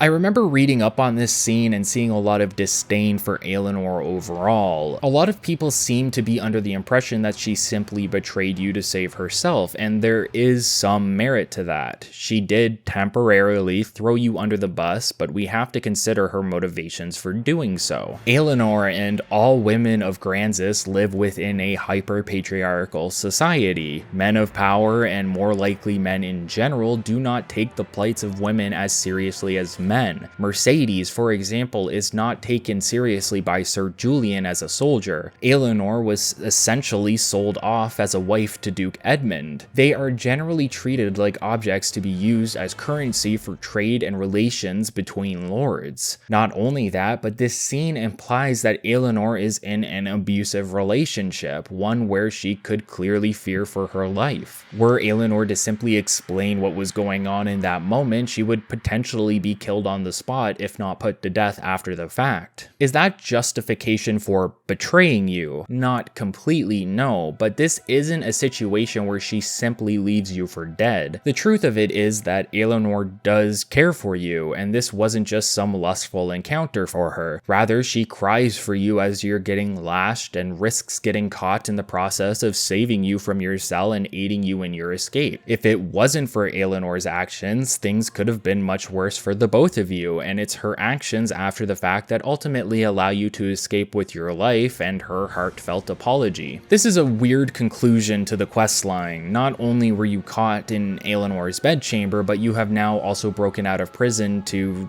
no consequence. The Duke will not bring this up again. In fact, you are no longer a wanted man and can continue to explore the palace freely and even converse with the Duke and other staff within. It's only Aelinor who ends up getting punished after the fact, as she is later sent out to a location known as the Blighted Manse to spend the rest of her days until you intervene. Next, we have 3 quests that all relate to one another, but can only be started after overhearing a conversation between 2 citizens of Gran Soren. It seems Selene of the Witchwood is being portrayed as an evil witch who may be related to the goings-on with the dragon. These rumors start to rile up several citizens who decide to head to the Witchwood in order to capture Selene and kill her. This is one of the situations where a well-placed port crystal can save you a lot of time, as you can simply teleport to the shortcut on the cliffside and quickly make your way to the hut in order to find a mob of individuals attempting to break down Selene's door. This in turn seems to cause the awakening of a nearby golem, and this is potentially your first encounter with one, although some may be found around Gransys if you've been exploring. Golems are one of the more unique encounters in terms of large monsters. They are basically invincible except for a few key points on their bodies that hold fragile talismans. By breaking the talismans, you can cause the golem to flinch and even fall over, which is highly recommended since one talisman will appear on the bottom of its foot and another in the palm of its hands. Additionally, one of the talismans will randomly be marked with an aura, and destroying said talisman will cause the golem to freeze for an extended period of time. The golem causes the mob of villagers to run away from the scene, and its awakening and destruction reveals a hidden passageway within the trunk of the tree holding Selene's hut in place. Said passageway leads to a port crystal as well as an extension of the Witchwood. Following the path leads you to Selene, who is in the presence of the ghost of her grandmother, whom you have the ability to see and communicate with. Selene's grandmother is actually a previous Arisen who died of old age, meaning that she had successfully slain the dragon of her own cycle. This confirms that she is from a time before Gregory, and potentially another dragon that was slain by Savan in the game's opening prologue sequence. This also makes Selene fairly old as well. Since Selene isn't an Arisen, it is both revealed and easily deduced that she is a pawn, and Sophia explains a concept she coined as the bestowal of spirit, wherein a pawn will eventually gain the appearance of their Arisen, and even gain the ability to become fully human, a process that is currently taking effect with Selene. Now human, Selene asks if she may live with you in Cassardis and will make her way there after the fact permanently for the remainder of the game. This then explains why the Fool looks so similar to the Dragonforged. After living for at least 1,000 years, they have become one and the same in appearance, and the Fool will most likely become human as well. This shows us the cycle of the dragon has been going on since before recorded history. For as long as time has been known within the universe of Dragon's Dogma, there has always been the cycle of the Arisen and the dragon, and therefore there must be some reasoning behind it. Some purpose that explains why the dragon is formed and why they choose an Arisen, and there is an explanation that will slowly be made clear through the final battle with Gregory and further into the post-game. Before that, there's still plenty to do. Specifically, there's still 2 more tasks to complete within this specific area of the Witchwood. Down the cliffside into a nearby pond/river is a subspecies of golem known as a metal golem. What makes these golems different from the typical variety is that their talismans are spread around the area they inhabit rather than directly on their person. This leads to what is potentially one of the most frustrating encounters for players that are not a yellow vocation action in the current moment. The talismans are fairly tough, they take a while to destroy and you may have trouble doing so without getting steamrolled by the golem as it chases after you. The real trouble lies in the fact that one of the talismans is high in the air above a tree, and the only way to really deal damage to it is through using a bow. If you're not of a ranged class and without a pawn, you may find it beneficial to simply leave and come back when better prepared. Even with a pawn, however, it can be incredibly difficult to actually get them to attack the talisman instead of simply attacking the golem, even with full knowledge on metal golems specifically. It's not impossible though. I personally had a ranger with me, and after 10 minutes of ordering her to attack, she finally got lucky and sniped the talisman in one go. Whether you get rid of the metal golem or not, there's still one more task here, but you'll have to reset the location before it'll appear, meaning leaving through the shortcut to Cassardis and re-entering. If you go back to Sophia's grave, you will find a traveling scholar who seems to be resting there, and another large tablet similar to the ancient text from the previous Cypher quest we completed earlier. The scholar will suggest taking it to a priest, and upon doing so, said priest will suggest bringing it to the Dragonforged. Upon presenting it to him, the Dragonforged will explain that this item is the Arisen's Bond, a magical relic that changes its appearance based on the Arisen of the current day. The Dragonforged once held it, but under a different guise, and now it's presented itself to you only to take the shape from a tablet and into a ring, signifying that what is important to your Arisen specifically is the relationships they share with other people. This is the end of the questline, and it may seem fairly lackluster overall. The truth of it is that the Arisen's Bond holds a mechanical purpose within the game. Later into the storyline, Grigori will kidnap an individual with whom you have the highest affection. This individual is considered your beloved and will be used later when Grigori offers you the deal of sacrificing your loved one, similar to what Duke Edmund had done previously. I want to retread slightly to discuss something I brought up about the metal golem. If you go into the fight against the golem unprepared or underleveled, you're going to have a bad time. The health of the talismans will drop at an exceptionally slow rate if not using the proper tools for damage. For example, a ranger can snipe a talisman fairly easily, but a fighter may take an exorbitant amount of time to destroy one. This can make the game, to those new to it, feel incredibly unfair and poorly designed. That doesn't mean it is unfair and poorly designed, however, but it is easy to get that perception. To the uninitiated, the game can feel like a world full of damage sponges. There's fights early on that I'm sure many of you watching this remember, where you are climbing up a hill on your way to the Witchwood and a boulder comes crashing down toward you. Behind this trap is a set of bandits, and past that set of bandits is several others. It's incredibly easy to not only get one shot here by some of the warrior vocation or fighter vocation bandits, but you will also find yourself having a difficult time damaging them or even staggering them, meaning one false move could mean the end of you. This can be frustrating at first until you learn that a few levels and an upgrade in equipment can make a huge difference. Moreover, using elemental augmentations or abilities will often be able to change the tide of battle easily. Moreover, using elemental augmentations or abilities will often be able to change the tide of battle immensely. There's more. You can use sleep arrows to control the enemy's movement, or silencing arrows to stop pesky mages that are causing you a hard time. You can pop buff items multiple times to upgrade your stats and suddenly steamroll anyone in your way. Dragon's Dogma is a game that expects you to do things optimally, to make a party formation that makes sense for the situation at hand, and to have consumables to push yourself even further. You don't necessarily have to do this, but until you learn to, you may find yourself having an incredibly frustrating time. This is even more difficult with how pawns function as AI. While we can all applaud pawns for their intricacy and the ability to learn about the monsters you are fighting, it would be disingenuous to say that the AI system for pawns is exceptionally well made. Rather, it's a hair-pulling endeavor to get your pawns to sometimes function as you need them to. I have seen warriors who simply do not attack the enemy at all, despite the fact that they have nothing to do. I've seen utility and medically inclined mages manage to barely get a heal out during an intense battle. And in a game where some bosses are so large, fast, and powerful, pawns do not have your ability to properly dodge attacks. This leads to an ever-present situation where you are forced to constantly circle around a boss while picking up your pawns in order to revive them before they disappear permanently until you can return to a Riftstone, and you will be picking your pawns up over and over again. I feel I can safely say no matter what equipment you put onto them, no matter how late game or high level it is, if you try to fight something that is a moderate challenge for your level, your pawns will flip a coin to decide whether or not they are the winning factor or if you will simply be playing babysitter to a bunch of kids getting their teeth kicked in. One of the more important side quests to take part in is the Conspirators, as it's the only big side quest to take the Arisen to Soulflayer Canyon, a location that houses one of the journal entries for Reynard. Fidel is a member of Duke Edmund's entourage, for lack of a better word. He wishes to speak to you but privately and will only meet you on the palace grounds at night. Here he explains that a letter talking of investigation into conspiracy against the Duke and Gransys has been lost on the way to Fidel, where he planned to present it to Edmund. Thus he asks you to head into the nearby Cursewood in order to find out what happened to it and retrieve it, as he is worried that should it be made public it will lead to a citywide panic. You can find the attacked cart in the Cursewood, but the letter in question is gone and a gargoyle can be seen flying off in the distance towards Soulflayer Canyon. Thus you must make your way there and through the canyon in order to retrieve said letter from the gargoyle that stole it. Soulflayer Canyon is most unique due to its layout, with two key sides surrounding a large drop into the canyon proper. You have to make your way down one side and then back up the other to cross a bridge guarded by a Cyclops in order to reach the gargoyle's roost, and through that you have to fight your way through multiple enemies, including the more annoying phantoms that can possess you and your party. There are multiple notice board quests that will send you here, but most casual players will most likely only ever approach the location once or maybe not at all, depending on if they are completing side quests in the first place. That's one of the interesting things about Dragon's Dogma. There's a large swath of unique locations and engagements to take part in that you may never see if you simply take part in the main storyline and a few side quests throughout your journey. Even replaying it for this video, I found myself exploring to further ends of Gransys than I was typically used to and found new locations I wasn't personally familiar with. This isn't a bad thing. By making locations optional, you're promoting exploration by rewarding the player with unique experiences. In this way, Gransys feels much bigger than it actually is, because you are less likely to step off the beaten path at first and then begin to find more and more to explore as you get more used to the world around you. The only reason I'm mentioning the next quest, Rise of the Fallen, will be apparent very shortly. Sir Maximilian wants us to investigate Salvation since he fears they are summoning the undead to attack individuals out on the roads at night. This means heading back to the catacombs, but first you need to listen in on a secret meeting between two members near the aqueduct. You can choose to either tail one of the members and steal their key, or walk straight up on the other member for theirs. Which key you obtain will determine which door within the catacombs you can open to enter the unexplored area. It's a pretty simple quest. You explore the rest of the catacombs while finding 5 gemstones that are used as keys to open a nearby door. Turns out that all of this was a ruse, a setup by a dude by the name of, again I shit you not, Ballsack, who we can then kill immediately and will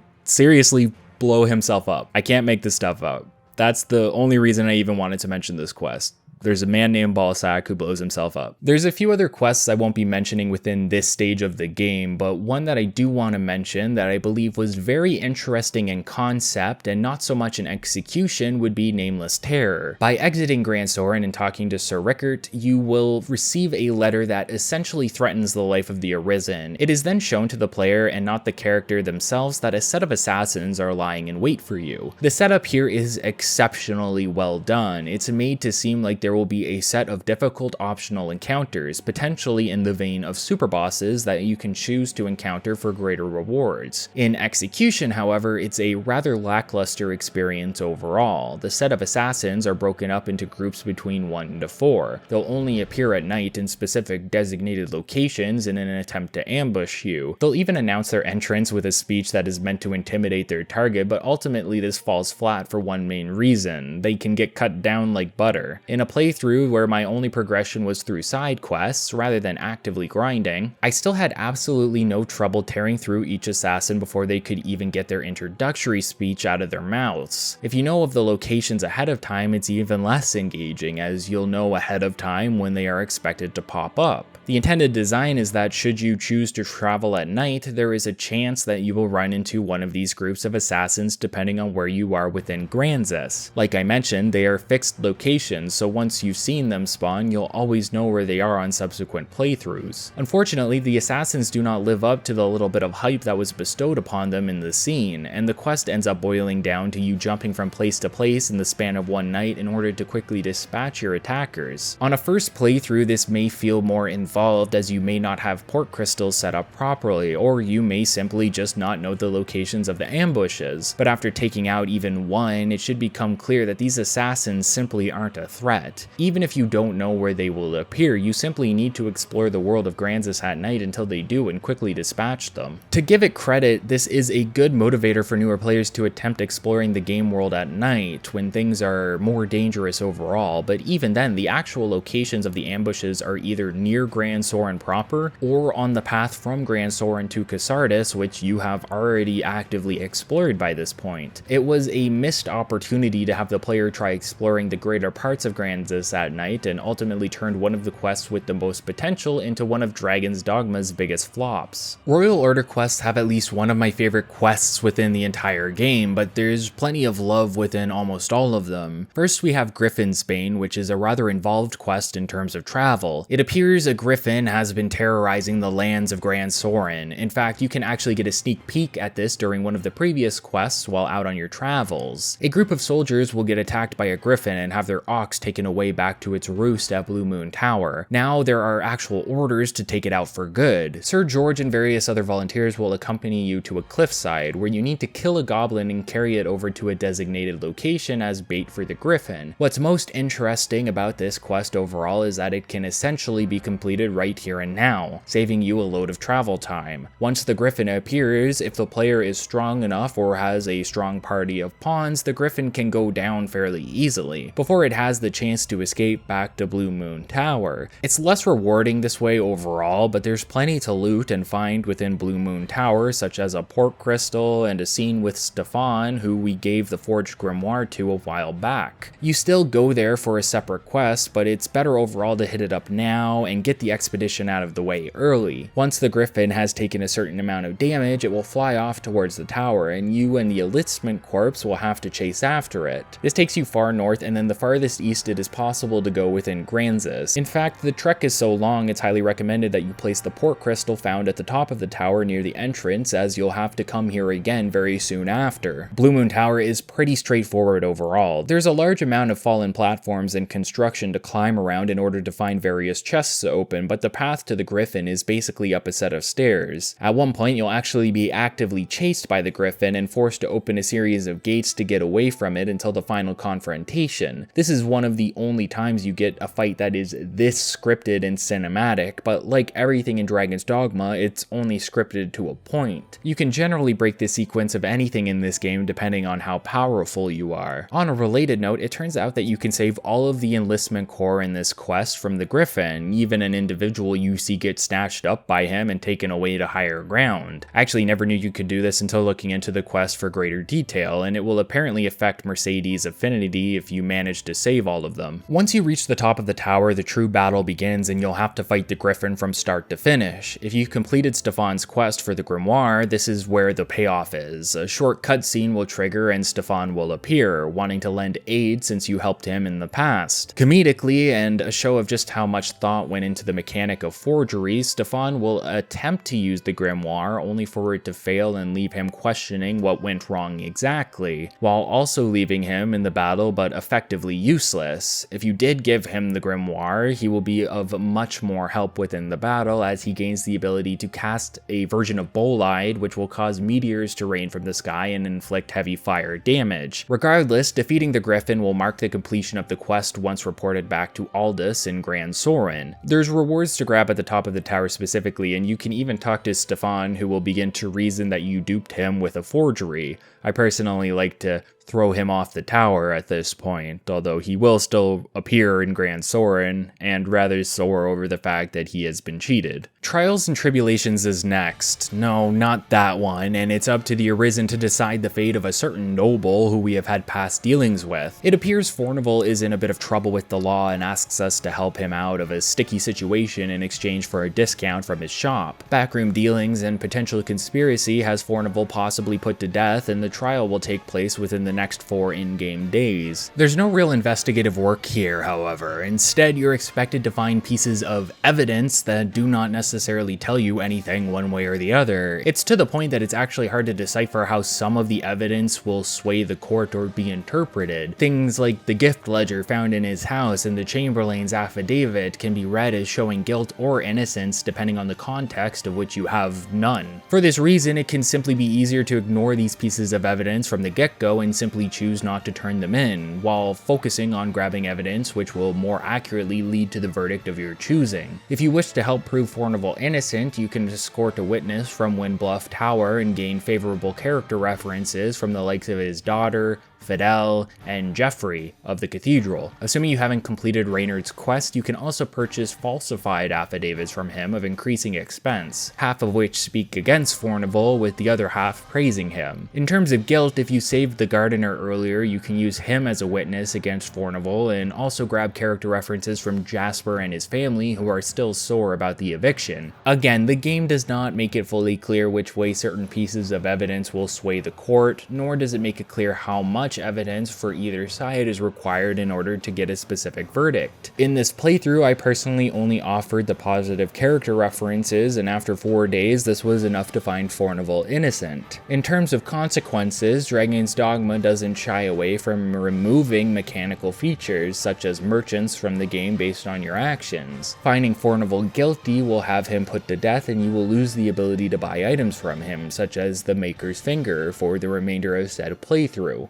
Simone will additionally end up homeless in the slums, but you can buy her house back for a sum of 100,000 gold, which isn't much in the grand scheme of things. Should Fornival be found innocent, he will gain a large portion of affection towards you and also sell you items at a discount, making this the perfect opportunity to buy the Maker's Finger if you plan on using it at some point in the future. There's one side quest that unlocks by this point in the game as you enter into Stage 5. By visiting Madeline's shop, you will find that she is left without a word, mostly as she is under investigation by the court. You can inquire around about her and eventually see her running off within the aqueduct to an exit that leads towards the ocean, where you can follow to confront her. There's not much to this quest, but by completing it, Madeline will head back to Cassardis and also appear there as a merchant during the post-game. This is the only way to keep her shop open, as failing to complete this quest will leave her in Gran Soren without anything to sell. Potentially one of my favorite quests for a mechanic near its conclusion, Pride Before a Fall, is a treat to take part in. It seems there are conspirators within the ranks of the Duke that have finally made themselves known by attacking Windbluff Tower. You're ordered to accompany Mercedes there, but she sees this as an opportunity to prove herself and, as politely as she can, asks you to stay out of her way. Despite this conversation, you both head to Windbluff Tower and witness a scene of multiple knights fighting against one another. This isn't the point of the quest, however. Really, it's about to show off between Mercedes and Sir Julian, or the Knights Champion, an individual whom you've had run-ins with multiple times in the past, from tailing him in Gran Soren to witnessing him at one of Salvation's meetings. Julian is a knight from Valdoa, sent to help the forces of Gransys deal with the dragon. However, Julian worries that if the dukedom were to be recorded as slaying a dragon for a second time in history, it would give them too much political power, effectively making them a threat to the neighboring states. For that reason, Julian has been helping Salvation and looking to cause the destruction of Gransys and the dukedom through the use of the dragon and the cult. When the men of Windbluff Tower revolt, it is both Julian and later Mercedes who are sent to deal with it. However, Julian has been working with the men of Windbluff Tower, as is seen in a side quest called Supply and Demand, thus forcing himself to make his treachery known to Mercedes, which leads into the altercation you run into. Mercedes and Julian clash, and Julian mocks Mercedes for thinking she could ever be a knight that people value while also being a woman. This this is in part one of the things Mercedes is most self-conscious about. Through her time in Gransys, she has done everything in her power to prove herself as just as capable as anyone else, looking to make both her father and homeland proud, despite realizing that her father sent her as a political move since he believed she would be of no actual value. Mercedes tells you not to interfere, and you therefore have a few options in how this battle will conclude. If you let the two fight it out, Julian will defeat but not kill Mercedes and will then escape. You can technically side with Julian here by attacking Mercedes instead of Julian, but it leads to a similar outcome. Alternatively, aiding Mercedes in battle will lead to the death of Julian and a crestfallen Mercedes. Realistically, Mercedes is upset regardless of which option you choose. By letting her lose, you gain her silver rapier and otherwise a cutlass. Mechanically, it is best to defeat Julian as it leads to one of the most interesting uses of wake stones. Should you kill Julian, you then have the opportunity to revive him with a wake stone. Doing so completely baffles him, and he feels as though he has been completely bested by you, as you have both killed and saved him within one fell swoop. Due to this, Julian will surrender and agree to return to Gran Soren for punishment. It's absolutely fantastic that the developers thought to put this in. Little extras like this that you may never have thought to do can lead to a progression within the storyline that you'd never think possible. For Julian specifically, he will be locked in the palace dungeon. To take this even further, you can actually visit him and use a skeleton key to unlock his cell. Somehow, Julian has managed to hold on to his unique magic shield and offers it to you as a reward for completing the quest in this way. I believe this is the only way to get it as well, so if you want Mercedes' rapier and Julian's shield, I think you'll need to do so through multiple playthroughs. The Wyrmkings Ring is another Royal Order quest, and another quest that can benefit the player the most via Forgery. Salamet, yes, the man who wrote the grimoire you retrieved for Stefan, is on the loose. Once a mage of the Duke, he betrayed Gran Soren and made off with a magical ring of extraordinary power. You can ask around the palace about who people believe stole the ring, and this will eventually point you to Salamet, who seems to be stationed within the ancient quarry currently. You can head there to confront him, which will force you into a battle with him and an assortment of bandits. However, you won't be able to kill him here. Instead, he will abscond to Blue Moon Tower, meaning it's time to make use of that port crystal you placed there if you remembered to do so like I suggested. Another trek to the top of the tower will have you face off against Salamet for the final time, which is a fairly easy battle overall. He'll die by falling off the top of the tower, but not before the ring falls off of his person and onto the ground. What makes the Wyrmkings Ring special is that it has a passive benefit by simply being in your inventory. Specifically, it makes the casting of spells take less time overall and doesn't require being equipped in an accessory slot to do so. For mages, this is an incredibly powerful item to have, especially when paired with augments of similar effect. Even better, the ring works on pawns, so if you aren't personally a magic user but your pawn is, you can choose to keep the ring and have your pawn make use out of it. In order to keep the ring, however, you'll need to create a forgery, and just like the grimoire, this will come back later to bite you in the ass slightly,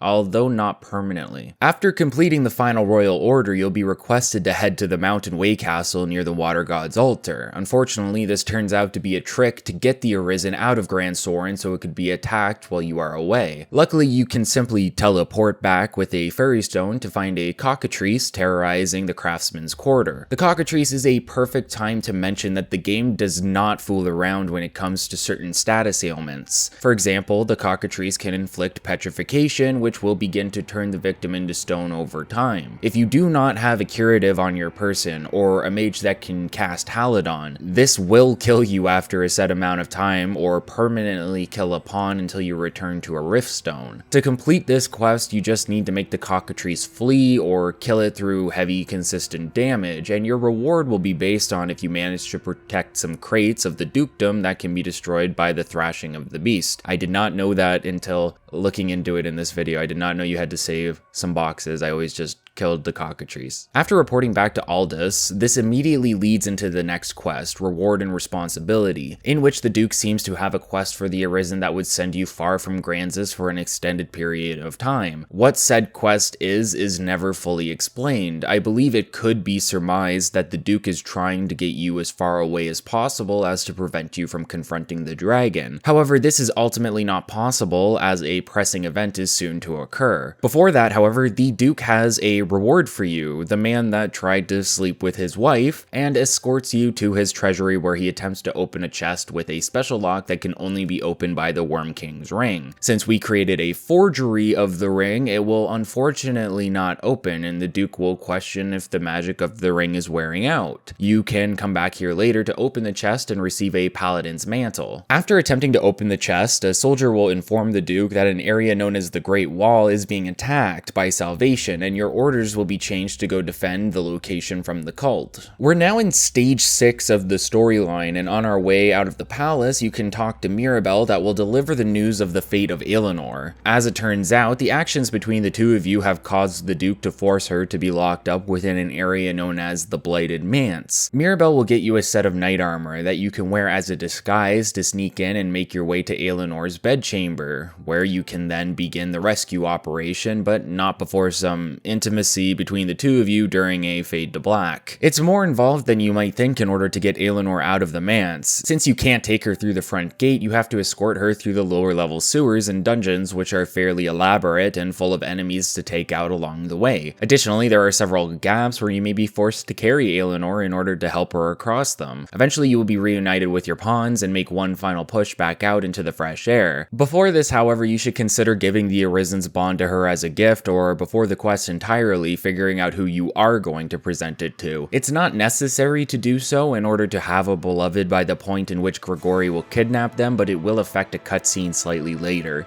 Deny Salvation is another quest where you can save various knights along the way in order to gain some rewards in the process. Certain locked areas can only be opened if you speak to specific individuals. Once you make your way up to the top of the Great Wall Fort, you'll be forced into a confrontation with the leader of Salvation, who will sacrifice 2 of his members to summon a couple of wights. This could be your first time seeing an enemy like this depending on how far out you trek at night. After taking out 2 wights, Grigori will make himself known by no shit landing on top of the cult leader and crushing him under his foot. Grigori will discuss the cult with you briefly, talking about how they are fairly nonsensical, but suggests that you take their actions in this encounter as a lesson, that the only one that is relevant to the dragon is you as the Arisen. No one else really matters. Grigori will then fly off and instruct you to meet him at the Tainted Mountain so that you may meet for your final confrontation. If you gifted the Arisen's bond to an individual of your choosing, a cutscene will play where you see it fall from the sky, suggesting Grigori has kidnapped your beloved. You can then pick it up after the fact so it returns to your inventory. It's not necessary to talk to anyone after this. You can now head straight to the Tainted Mountain through the Great Wall if you choose, and towards the end of the game. I will point out a set of dialogue you can have with the Duke at this point, however, where he will threaten you by saying, "Heed this well, Arisen. To challenge the dragon is to challenge Edmund Dragonsbane. It will not stand," suggesting that he had planned to be rid of you with his quest from earlier, but now is being much more direct by informing you that by making a deal or killing the dragon, you will be directly impeding in the Duke's own deal that he had made while in Arisen himself. The Tainted Mountain lies behind the Great Wall. Upon arriving, you will find yourself where Savon stood during the prologue and make your way through a similar trek towards the gates that hold the dragon behind them. Unlike Savon's journey, yours will be filled with monsters who are of a higher tier of difficulty, most likely due to the developers taking into account your level and progress by this point in the game. A normal chimera would be incredibly easy for you to dispatch, so upgrading everything to higher tiers of enemies is a bit of a necessity to keep the challenge engaging. There's not much to say about the journey up the mountain itself. It plays out similarly to the prologue, but once the Gore Chimera is dispatched, you'll need to activate a series of pressure plates in order to open the temple doors that lead to Grigori proper. Here, the Arisen will come face to face with Grigori for the final time. You, as the player, will then be given a choice. Grigori will inform you that there are 2 ways this encounter can go down. You can choose to fight the dragon, win or lose, or you could make a deal with him, a choice given to every Arisen who makes it to this point in their journey, a part of the endless chain of cycles that takes place within your world. Grigori will showcase your sacrifice by revealing your beloved to you, the NPC who has the highest affection overall. In this case, it's Eleanor for this playthrough, and she's currently being harassed by a set of goblins. During this, Grigori will discuss some of the themes of Dragon's Dogma proper. What does it mean to live? To be human? The first question he asks upon your arrival is, what is your purpose here, Arisen? If you sought to live, you had naught but run and hide yourself away. In asking this, Grigori follows by asking what it means to live in truth. Would the Arisen truly be living by simply running away? Is it to live simply being biologically alive, or is there more to it than that? Is there purpose in fighting to stay alive for an undetermined amount of time? To pray to gods you do not know for certain exist? Humanity's actions at this point are to simply grow and build and spawn more life in the process. People seem to live simply to generate more people and fear the end of their own lives in the process. Do humans do this of their own free will? Is living the decision of humanity or merely of their creator? Is it free will to go on living and continue the cycle of life and death, of humanity's growth? This leads into a contrast between the way Grigori posits humanity and how goblins perceive themselves. One goblin accurately points out that they eat when they are hungry and sleep when tired of eating. That is the goblin's purpose. There is no more or less to them, and they act in a means that helps facilitate said lifestyle. Goblins were created for that purpose. What is stopping them from breaking free of this mold and acting for something greater? Are goblins of free will, and in the same vein is humanity. Humanity lives to continue living.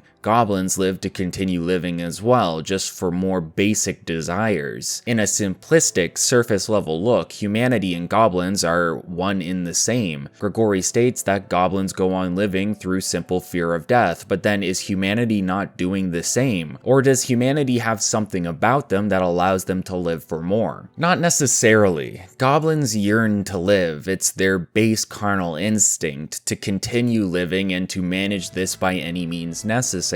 Compare this to humanity, where some may be willing to die for any number of reasons, or those who go into battle knowingly to their deaths simply for the sake of country or because they were ordered to. For the Arisen to come face to face with a beast as powerful as Grigori, it is borderline suicide. Why does humanity have the ability to push themselves to this point, while other species seem to not? This is, in essence, the question of humanity's purpose, or of what makes humanity different from that of other lives in the world. In turn, this is Grigori's test for the Arisen, for whom he saw a strong will and desire. You can either prove your will as man and fight the beast, your survival determined based on your ability to slay something of immense power, or you can break your will for more carnal desires, for greed, or for power over those like you. This is the decision Duke Edmund made. Through the breaking of will, the Duke chose to sacrifice his love Lenore in order to gain control over Gransys and immortality as long as the dragon should live. By doing so, Grigori points out that you are abandoning all delusions of control, that the free will of humanity is nothing but a farce and humanity is simply at the will of the cycle, of their creator. Grigori even confirms for you that the Duke won the duchy through such a bargain. At this point, control falls back onto you as the player and you get to make your choice. By sacrificing your love, you lead yourself to what is essentially a game over, although I believe you get a trophy for doing so. You may then attempt to retry the segment in order to fight Grigori properly. The fight against Grigori is interesting for a number of reasons. For one, it is one of the most and only cinematic fights within the game, the only other being the Griffin encounter at Blue Moon Tower. And similar to many fights in the game, the battle can realistically be won at any time. There's plenty of chases and scene transitions against Grigori, but you can ultimately finish the fight right at the start with the Maker's Finger I mentioned previously, although I did hold on to it in this playthrough to better showcase the entire fight. By choosing to fight, a cutscene will play and your beloved will have the opportunity to escape, allowing the Arisen to focus on the fight proper. By taking part in the full fight, you'll have to first be chased by Grigori before gaining the opportunity to deal a bit of damage to him within a chamber of the temple. Later, Grigori will fly off and you'll have to chase him over a crumbling bridge. Since the AI of the pawns are not particularly adept at platforming in general, this can unfortunately lead to said pawns permanently dying by falling off. Luckily, the game seemed to account for this, as the final encounter with Grigori will at the very least spawn back in your personal pawn, and I can only assume the pawns you hired as well should they have been lost during the chase, but I didn't have that happen to me. Heading down the bridge and up a nearby tower to a set of ballista will allow you to shoot at Grigori as he approaches and offer an opportunity for the Arisen to latch on as the dragon flies off into the sky. This is a scripted segment in which you must climb towards a glowing point on the back where your scar seems to be reacting to your own heart within the dragon. This in turn causes Grigori to throttle towards the surface alongside you while you somehow survive the impact. At this point, we're in the final phase of the fight, and Grigori says the following: "The hour for turning back is past. The world will have its answer. You or me.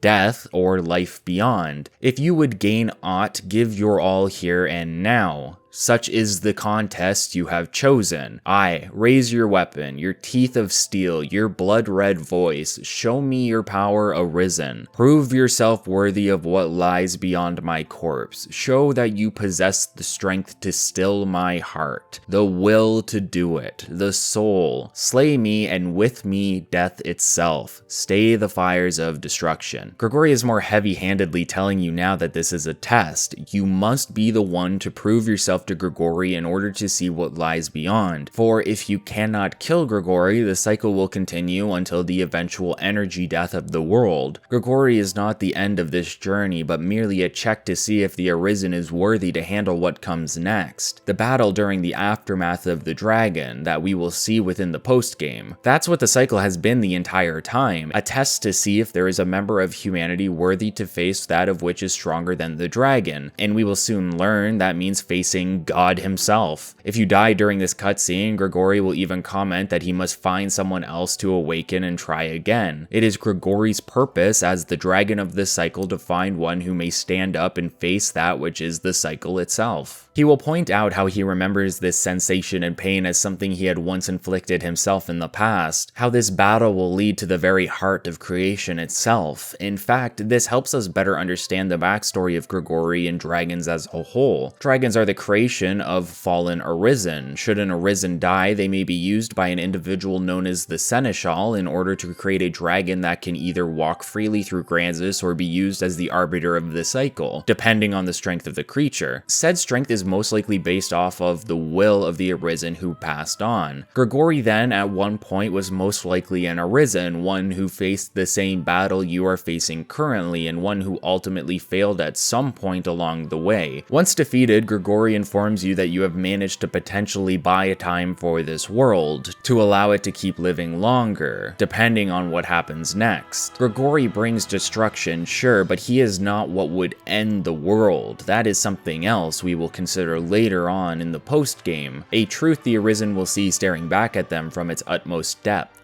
As Grigori tells you about this, a cutscene will play, one where we see the city of Gran Soren begin to collapse into itself, revealing the Everfall beneath, but different from before. Grigori will reward you by returning your heart, and through this we then witness the passing of the Dragon Forged, so old by this point in the story that he simply turns to dust. Likewise, the Duke regains his heart as well, and through it the age that he has staved off through the deal with the dragon, rapidly aging him to somewhere around his 80s. As Grigori dies, you will be reunited with the NPC who has become your beloved, and as such, you have completed the main storyline of Dragon's Dogma. But this is far from the end, both due to the Dark Arisen DLC, but also from the post-game centered around the Everfall. Upon completing the final fight against Grigori, you will awaken back in Cassardis. Your beloved will now be stationed within your house alongside Celine if you completed her questline that made her become human. Cassardis has changed. In reality, the entirety of Gransys and potentially the world has changed. The sky is no longer sunny, but an off-gray-green color that blankets the world in a murky atmosphere while ash falls from above. Killing the dragon wasn't the end to the suffering of Gransys, but merely one step within the trial of the Arisen. Grigori was not the finale in your struggles, and people are not safer because of your efforts. In fact, the world is a much more dangerous place at this point than you have ever experienced. Before the death of the dragon, there were monsters that roamed the lands, but nothing too difficult for a low-level character. There was even a single drake you could run into and fight early on if you felt brave enough. But now every area has changed to include new,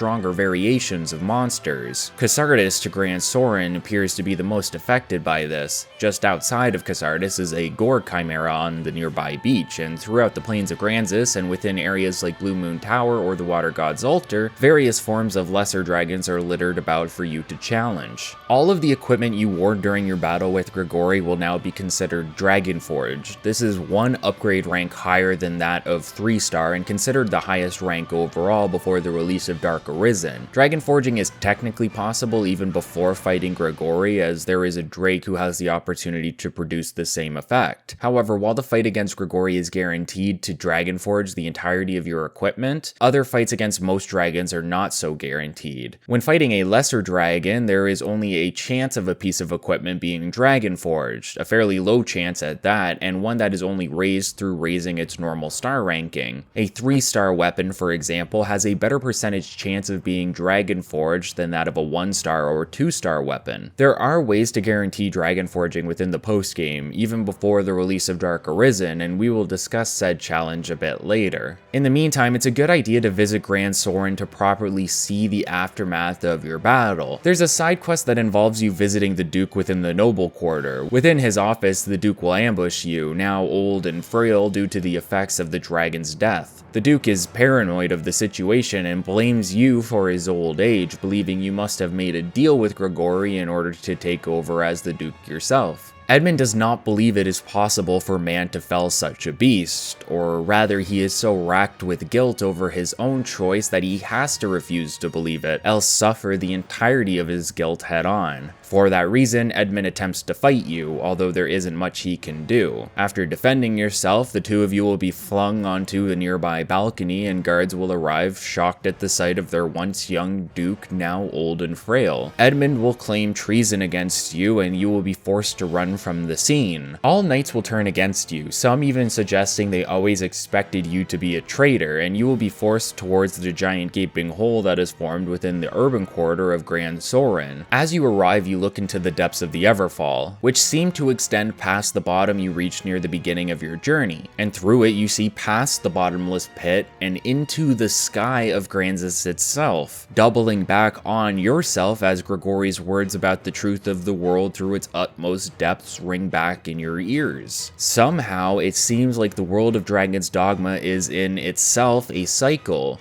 You will be forced to fall into the Everfall, and by continuing to descend through the bottomless pit, you will in turn find yourself back above the city of Gran Soren, within an endless loop, only able to stop by latching onto one of the many outstretched balconies within the Everfall. By doing so, the Arisen is able to pull himself up, and you will come face to face with one of the pawns that assisted Sivan during the prologue of the storyline. Said pawn, Quince, will inform you that she was assigned to stay here to assist future Arisen, and tasks you with collecting at least 20 Wakestones before returning to her. This is the main task of post-game, to explore the various levels of the Everfall by falling towards them and fighting bosses, both new and old, until you collect enough Wakestones to progress further. In fact, you'll soon be in abundance of Wakestones by taking part in the content surrounding the Everfall. After the events of the fight against Grigori, the Everfall is now broken up into multiple levels, each with their own respawning challenges. Some of the floors can have one of multiple options, while other floors are generally the same each time you visit them. Additionally, this is an area where pawns are known to be stuck or frequent, most likely due to past Arisen making their way here and ultimately dying within. This implies that the Everfall is incredibly old, almost infinitely so, and that humanity has been dealing with the concept of the Arisen and dragons for long before recorded history. In fact, one could surmise that the collection of Wakestones is the collection of hearts from previous Arisen. The shape of a Wakestone is that of a heart, and they are most abundant within the Everfall, the final destination for Arisen that have triumphed over the dragon. There's more to suggest this later on in Bitterblack Isle once we've taken out the final boss within. Additionally, the Everfall is one of many factors that puts into question what the world of Dragon's Dogma truly is. Is it a planet? If so, how does traversing the Everfall double back to above Gran Soren? We have seen above the clouds while on top of Grigori, but is there space further than that, or would you find yourself within the Everfall by continuing forward?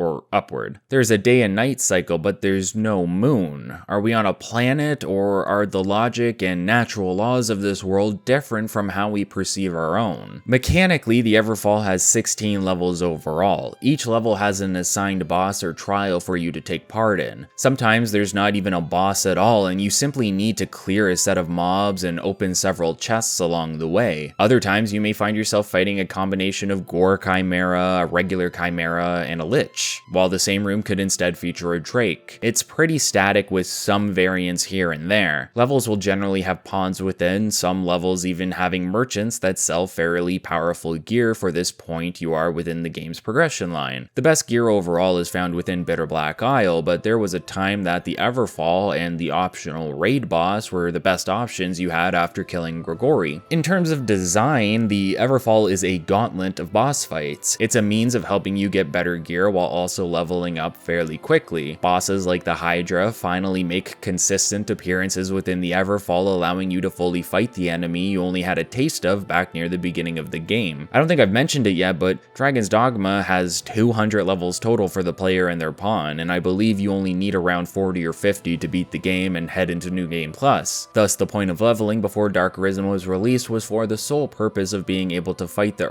Dragon easier. The Dragon is an optional boss fight designed around allowing players to work together in order to take down what is essentially a super boss. It has both an offline and an online version, and the offline version is designed to be soloable, meaning you aren't locked out of the fight if you don't have an internet connection for some reason. That being said, since the offline version is easier to defeat, the rewards you receive are not at the same tier as the rewards from the online version. The fight itself is fairly simple. You must enter the Chamber of Lament on the 6th floor of the Everfall and defeat a few pawns that seem to be controlled by the dragon. If online, the pawns will be pulled from the game's server with unique names and traits based on how the owner designed them. Once the pawns are defeated, the Dragon will soon make itself known and the true fight will ensue. If online, you will see a generation number showing how many times the dragon has been fully defeated. If offline, the battle is fairly straightforward. The dragon has countless hearts around its body for you to target and destroy. You need to whittle down these weak points to deal damage to the dragon until it ultimately dies and you are rewarded. Like any other dragon, this rewards you with the opportunity to have your equipment dragon forged, although it still isn't guaranteed to do so. Online, however, does guarantee that you will get all equipped pieces to be dragon forged regardless of their current rank. However, successfully killing the dragon online is much more involved, mostly due to how large its health pool is. This means that you fight the dragon for a set amount of time before it retreats,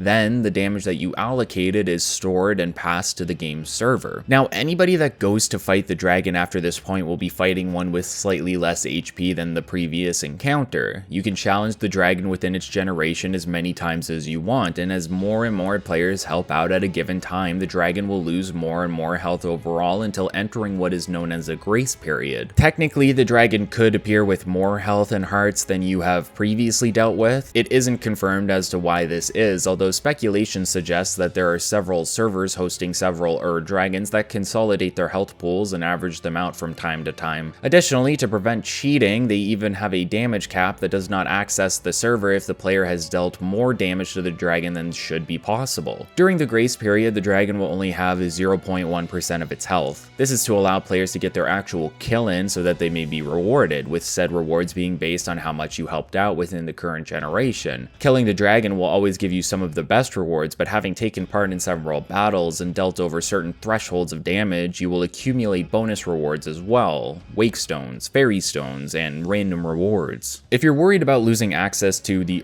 Dragon during New Game Plus, don't be. A riftstone will appear that allows access to the fight for all completed files, meaning that you can start your journey over with your character and still take part in the endgame Dragon mechanic, which is still alive and well today, except on the 360, as I believe that the servers are closed on that console. Now, in terms of starting New Game Plus, we aren't quite ready to explain that just yet. With the post-game out of the way, it's time to talk about Dark Arisen proper, and take a trip to Bitterblack Isle, while also talking about a few game modes that were added to offer additional challenges and rewards. Hard mode and speedrun mode are two features of the game that weren't added within Dark Arisen necessarily, but were optional DLC originally. With the release of Dark Arisen, the two modes were contained within the base game experience, but how you access them is a bit bit different from simply choosing a difficulty option. First, it should be pointed out that starting a new game wipes your character data. There are no multiple saves within this game. To start anew, you need to get rid of what you've built up. The best way to bypass this is through New Game Plus, which is unlocked near the very end of the post-game. Another means of keeping your character is by switching game modes. If you switch from easy or normal difficulty, you will not have to restart from the beginning of the game. However, switching to hard mode will restart the game from the character select screen while preserving your character level and inventory. Now, when I first played the game, I stubbornly began it on hard mode, and while it is definitely possible to do so, it is a nail-biting endeavor until much later on in the game. However, the rewards are many. For one, enemies will be much more likely to drop giant coin pouches, which means you'll be regularly earning upwards of 10,000 gold per kill. Additionally, experience points, discipline points, and rift crystal rewards are all doubled. To offset this, enemies now hit much harder than ever before, and actions require more stamina overall to perform. The best way to experience hard mode, in my opinion, is to play through the game on normal difficulty first, including all of Bitterblack Isle, although you could skip it. Then, when beginning New Game Plus, you can transfer your completed save over to a hard mode file that will allow your more readied character to reap the rewards of the extra gold and experience. By defeating Grigori on hard mode, you'll be rewarded with a special vest, and by completing the game proper, a costume set of Duke Edmund's clothing. Meanwhile, speedrun mode is a mechanic I haven't personally taken part in, but it also has its own rewards. Players can take part in a speedrun at any time, and it will use your current save file and inventory to start the process. Luckily, using any items on said attempt will not affect the inventory of your real playthrough, meaning it's good to have completed the game at least once and stocked up on required key items and materials such as wake stones in order to complete the game as fast as possible. However, it does not matter how long it takes you to complete the game in order to get the reward and achievement, that being a forest tunic set and a set of caretaker's garb. The real challenge lies not in how long it takes you, but in making sure you never die, as one death is the end of the entire run, and the only way to circumvent this is through the use of wake stones, which again you need about 20 of in order to complete the game. In terms of challenges, the extra modes are good for acquiring unique items and some of the rarer achievements. Apparently, the Sprinter achievement for completing the speedrun mode is one of the least obtained within the game's lifetime. While the concept of extra challenge is nice, the best thing about hard mode is that it can be used to extend the value of your first New Game Plus run, offering additional challenge that you will be better prepared for at a higher level, while rewarding you with additional experience, discipline, rift crystals, and gold.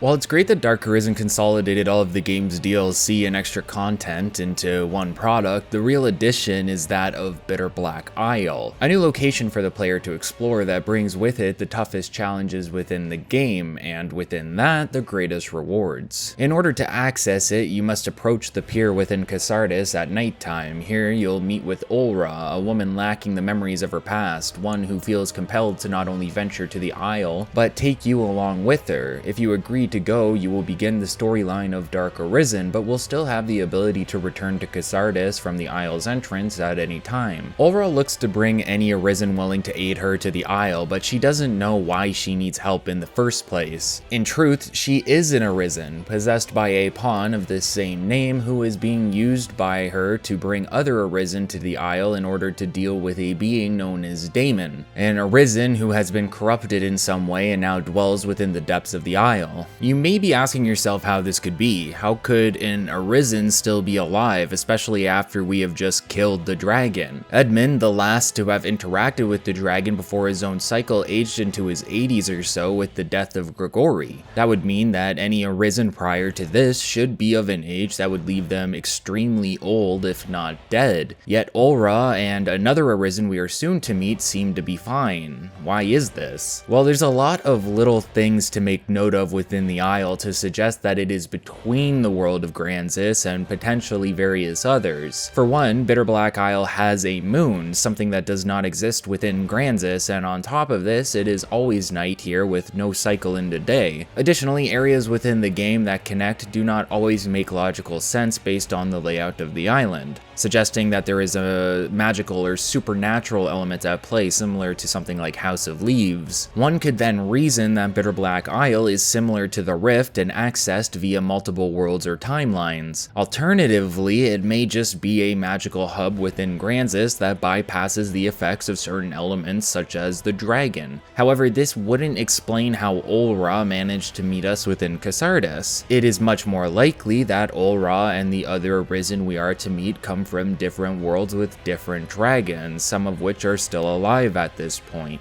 It's not explicitly clear the hows and whys, much like the rest of Dragon's Dogma's storyline, but there's enough here for you to not question it too much. It can be reasoned out in some capacity, the same way we can reason out pawns coming from another player's world into our own. In a sense, you may consider the Arisen within Bitterblack Isle to be players themselves, ones that went down a different path than you and ended up here in the process. Regardless of how the Arisen exist within this world, the fact is that they do, and Olra would have us begin to explore the depths of the Isle in order to learn more about why we are here in the first place. While I have described Olra's situation slightly, the character does not at this moment have a recollection of who they are or why they are here. The further you go within Bitterblack Isle, the more that will slowly come back to her until our first confrontation with the DLC's final boss, Damon. But getting to Damon is half the battle, and the journey there is one rife with challenge, with some of the most difficult fights in the game. The design of the Isle itself is fairly different from the open-endedness of Gransys. Now you are much more constricted in terms of where you can explore. There are winding paths and the odd offshoot room, but for the most part you will be following a linear path from start to finish with various checkpoints along the way. This isn't a detriment to the game. While Dragon's Dogma is known for being an open world RPG, the Dark Arisen DLC breathes a bit of life into the series overall by providing this gauntlet for you to explore. Yes, you will be taking the same path potentially over and over again, but there are nooks and crannies for you to find within that lead to various rewards, mostly through the opening of chests. Just make sure that you're careful. Bitterblack Isle is the first and only place within Dragon's Dogma where you can begin to run into mimics known as man-eaters, large tentacle-like creatures that will latch onto whoever opens their chest and will kill you if there is no pawn to save you from your dire situation. You can break out of it yourself, but the chance of you managing to wiggle your way out before your health reaches 0 is unrealistic, without the use of multiple curatives during the process. Unlike Dark Souls, there's no real way to tell when a chest is a man-eater or not. You can't hit the chest to provoke the creature either. You simply have to take your chances, although there are a few ways to keep yourself safe. You could have a pawn open the chest for you and then save them when attacked. Alternatively, you could set up a form of persistent spell or effect that will deal damage to the beast even after it begins to consume you. Personally, I could never bother with this. I generally open every chest as long as I have a warrior pawn near me ready to flinch the man-eater whenever I spring its trap. That's the theme of Bitterblack Isle, however. Death, sadness, and danger. Every area is caked in an aesthetic of sorrow, to the point that even killing enough enemies will release an odor strong enough to bait various other stronger creatures into the vicinity, forcing you into either another fight or into running away entirely. Running away is a valid option within the Isle. Sometimes it's better to push on past enemies or even retreat back to a place of refuge, of which there are several. Throughout your journey, you may find areas of refuge where you can heal and access rift stones to rework your party or heal your pawns. Alternatively, there are several rift stones throughout the dungeon that can be repaired through the consumption of rift crystals. You'll begin seeing these, I believe, after the first major section of the Isle's entrance, as you enter into a courtyard of sorts and come face to face with another Arisen by the name of Barak. Barak functions both as a merchant and as an inn for storing your goods and accessing your vocation abilities. More importantly, he introduces the Rarefy mechanic, which allows you to take items that have been dragonforged and upgrade them further. The items must already be dragonforged to upgrade further, and just like normal enhancements generally require some form of material on top of the cost of the process. However, the cost to Rarefy is not gold but rift crystals, and it should be pointed out that you will be earning a large sum of crystals throughout your adventures within the Isle. Barak notes that he has been here for an exceptionally long time. He seems to simply enjoy exploring exploring and living within the Isle, and you will spot him within various locations and safe zones until he ultimately sets up shop near the pier at the entrance after your first encounter with Damon. In terms of exploring, there are some backtracking and optional zones here and there. Sometimes you will need a key, and said key can only be found in an area that you have to go to, only to never be required to explore again. Additionally, the area in which you first meet Barrock has a set of doors that require moonbeam gems to enter. These gems are found in static locations around the map, and there is only one of each except for one specific gem that respawns each time you defeat Damon. Throughout your exploration, you will sometimes have the misfortune of witnessing death spawn in front of you.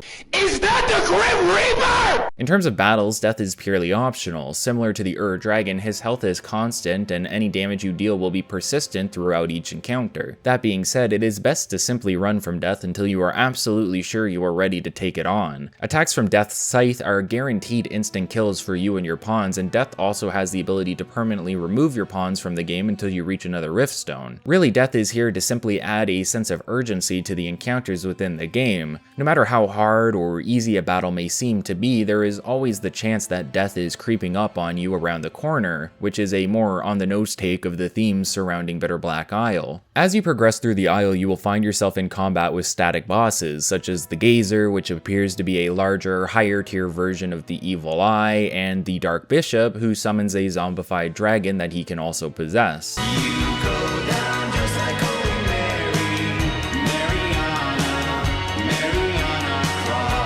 These fights are generally signifiers of a checkpoint zone awaiting you further ahead. These checkpoint zones take you back near the pier of the Isle and allow you to open shortcuts for the rest of that specific run. And for good reason. While you may want to head back to Cassardis without losing your progress, the real advantage of this is being able to revisit Ulra without backtracking. This is due to the assortment of cursed objects you'll find along your travels. Cursed objects come in 4 categories, those being novelties, gear, weapons, and armor. And within these categories, there are 3 tiers of them from level 1 to 3 respectively. Cursed items may be categorized, but you don't know exactly what you're getting until Ulra purifies them for you, and to do so requires a sum of Rift Crystals to perform. As you can tell, Rift Crystals are much more prevalent and utilized than within the base game. Purification of categories that provide class-specific items, such as armor or weapons, generate equipment based on the vocation of you and your pawn. For example, if you are of a yellow vocation and your pawn is a blue vocation, you may see an assortment of mage or sorcerer specific gear on top of equipment such as daggers, bows, and longbows. Since these items are semi-randomized, if you are fishing for something specific, it's a good idea to make sure you and your pawn match the vocation color of the item you are trying to grab. These equipment items, especially in level 3, are generally going to be the best overall for your character, from daggers that always have the fire augment active to similar items that have the highest raw damage overall. You can then fully enhance these items to become as powerful as possible, but to be clear, this is not always enough to have an easy time. A lot of the monsters, especially later on in the Isle, are incredibly powerful and beefy in terms of health. You are incentivized to prepare here more than ever before, bringing consumables that will buff your stats, building your character in a way that your allocation of stats is somewhat optimized, and having a party that will better aid you in specific situations over others, and swapping them out from time to time. Bitterblack Isle is a test of your skills at the game.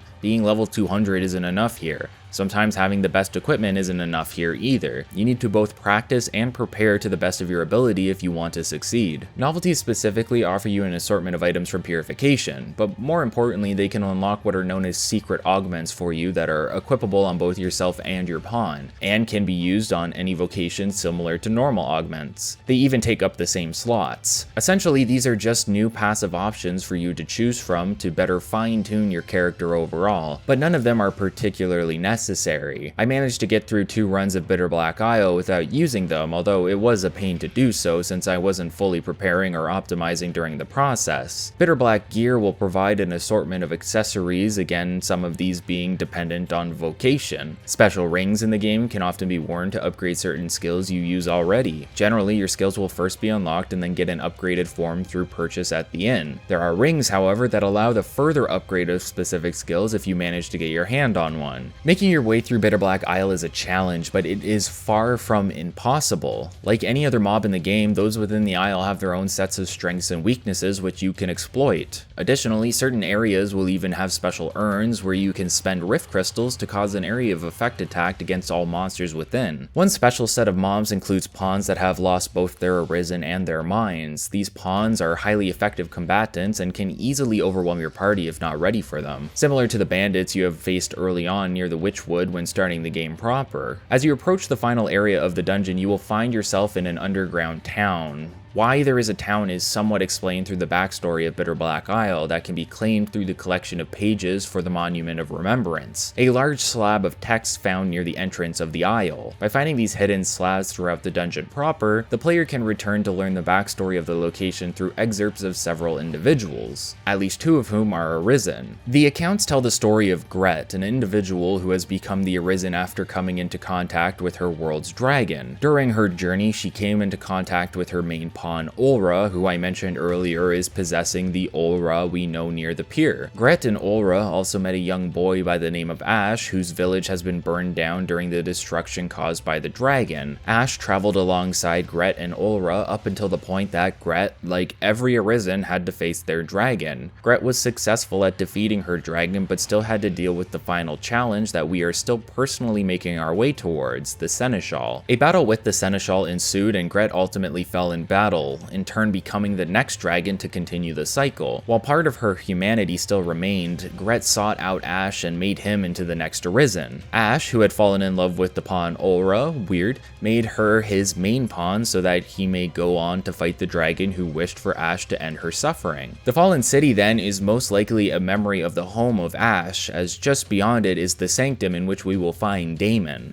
The most notable aspect of the city is that your first visit to it leaves the streets empty with no enemies in sight. This will immediately change as soon as you enter the sanctum. By entering and exiting before facing Damon, dragons and other mobs will now populate the location and will continue on further runs through the Isle as well. The sanctum is the final location within Bitterblack Isle. It is where you come face to face with the Dark Arisen, Damon, who turns out to be Ash from the backstory of Remembrance. As it turns out, Ash also made it to the dragon and he was given the same choice as you and Gret, to either make a deal with the dragon or attempt to slay it in combat. But Ash, seeing what had happened to Gret, ultimately decided to choose neither option, instead wishing for everything within their world, including himself, to be damned. Unfortunately, this seems to act as his deal, and Ulra, who Ash had fallen in love with, was the sacrifice. This deal cursed Ash and turned him into the Dark Arisen known as Damon, who seemed to be a catalyst for Bitterblack Isle. Ulra then somehow found a means to possess a woman by the same name and used her body to have her deliver Arisen to the Isle in hopes that one would be able to finish Damon off once and for all. Ulra will converse with you during the battle against Damon, and it's one of the more interesting and involved battles overall, mostly due to Damon being a larger and more effective magic user and Arisen. His abilities are incredibly varied, and it's very easy for him to overwhelm your party. Ulra will implore you to defeat Damon in order to end Ash's suffering. My only real criticism of the fight is one move that Damon can activate during certain points within the fight where he begins to suck the party towards a large magical portal of sorts. The attack seems to completely deplete you of stamina and force you in place with no means of escape for an extended period of time. It will kill you and your pawns, with your pawns being permanently removed from battle and you only able to revive with the use of wake stones. To this day, the only way I have found to counter this attack is to be already grappled onto Damon's head when he starts performing the ability.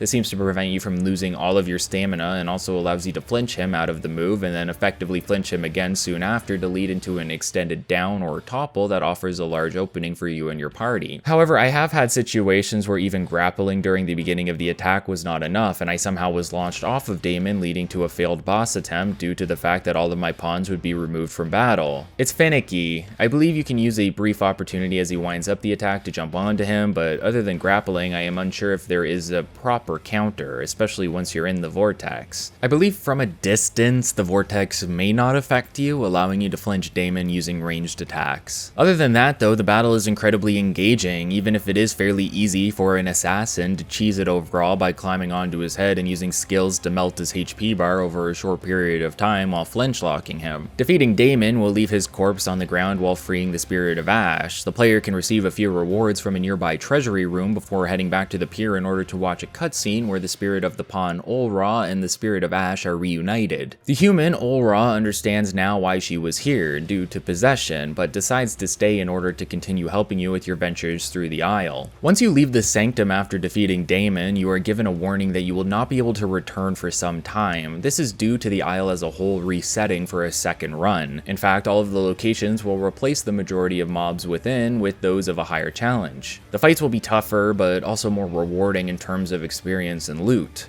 Luckily, I don't believe you need to grab keys for areas that were unlocked during your initial run. If you're wondering why you would bother running through the entire Isle a second time, it's both for the increased rewards, but also for your second encounter with Damon. When you make it to the Sanctum a second time, the fight against Damon will appear strikingly similar to the first time you defeated him. However, when you defeat him this second time, a cutscene will trigger in which the body of Damon will begin to float and go limp as a face growing out of his chest will come to life, bearing a strikingly similar appearance to that of Gregory. The face seems to resonate with the scar of the Arisen, suggesting there is a relation between Damon and that of a dragon from the cycle. What this second form of Damon is never made expressly clear. It could potentially be the remaining energy of the curse bestowed upon Ash by the dragon, or a new creature entirely awakened through the process. However, the creature seems to know something about the inner mechanics of the world you come from, claiming you are part of a broken system or order, a slave to the cycle of the dragon. Upon killing Damon's second form, the body will wither away, leaving the skeleton of Ash's original body and a vile wakestone, further suggesting that wakestones come from the hearts of fallen Arisen, with Damon's being particularly warped due to the curse. The wakestone itself is used as material for rarefying several items into the highest level of upgrade. After this second run, you can continue farming the Isle and Damon for as long as you see fit in order to fully optimize the gear of you and your main pawn. Barak will also be found at the pier alongside Olra after your initial completion. Dark Arisen as a DLC is a stylistically different form of adventure from what the initial game offered, and one of immense challenge at that.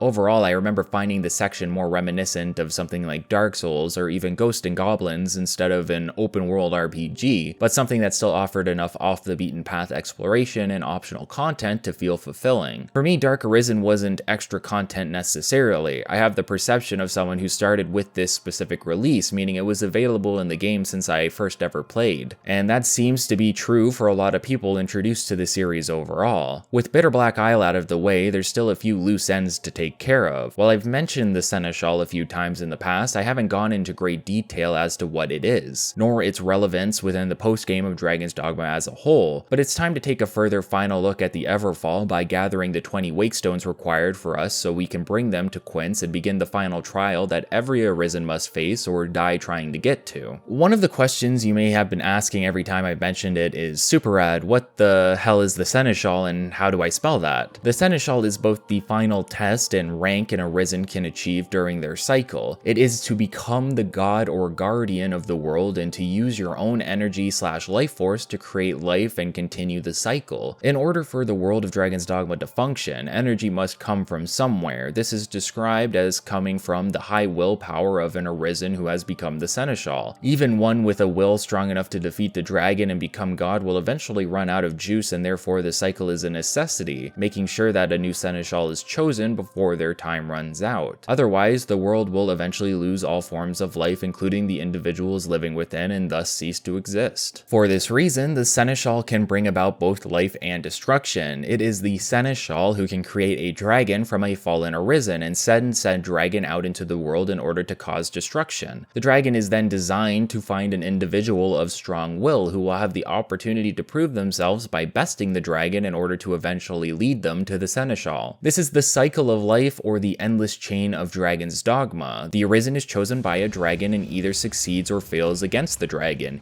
either through death or through the deal. Then the dragon will leave and return later in order to find a new Arisen. Should the Arisen succeed at defeating the dragon, they can use the Everfall to find the throne of the Seneschal and challenge them. Should they fail, they will be turned into the next dragon to continue the cycle of finding a new god for the world. If they succeed, they will become Seneschal themselves. If a proper replacement isn't found in time, it could mean the end of the world, but the length of time to find a strong enough Arisen seems incredibly long, considering the Dragon Forge was over 1,000 years old old. This is the path that Savan, the Arisen from the Prologue, set out on and succeeded within. Savan was both able to defeat his dragon and make it to the Everfall, where he would have had to collect enough Wakestones in order to open a rift to the throne of God and challenge said God to battle to see if the title would change hands. Savan succeeded at all of this, meaning that when you have enough Wakestones, you can bring them to Quince in order to have the rift open for yourself. When you enter into the Seneschal's domain, you will have to complete a set of trials in order to become victorious. Within these trials, you will have a dialogue with the Seneschal that sheds some light on the purpose or will of the world and humanity versus that of pawns. The Seneschal lays it all out for you. You are to defeat them in order to become the keeper of the world. You only need the will to claim it. Within this is the entire purpose of the cycle. The world is much like humanity, and within humanity is a will to live. Much like humans, the world itself wants to continue moving on, to continue existing. The world and humanity are essentially one and the same, and thus the world needs to find an individual of strong will as a catalyst to continue existing. It is the will of the Arisen to fight for survival, due to their belief that life is worth fighting for, that allows the wheels of the infinite world to keep turning. The Seneschal goes further into explaining this concept by asking what it is that makes you alive. They answer these questions themselves. Volition and unbending will are equal to life within the world of Dragon's Dogma. It's at this point that the fight against the Seneschal will take place. Within the first phase, he will use holy attacks that are fairly easy to dodge, and it's your goal to remove a health bar from them in order to move on to phase 2. If you defeat them fast enough, the Seneschal's speech will continue before the cutscenes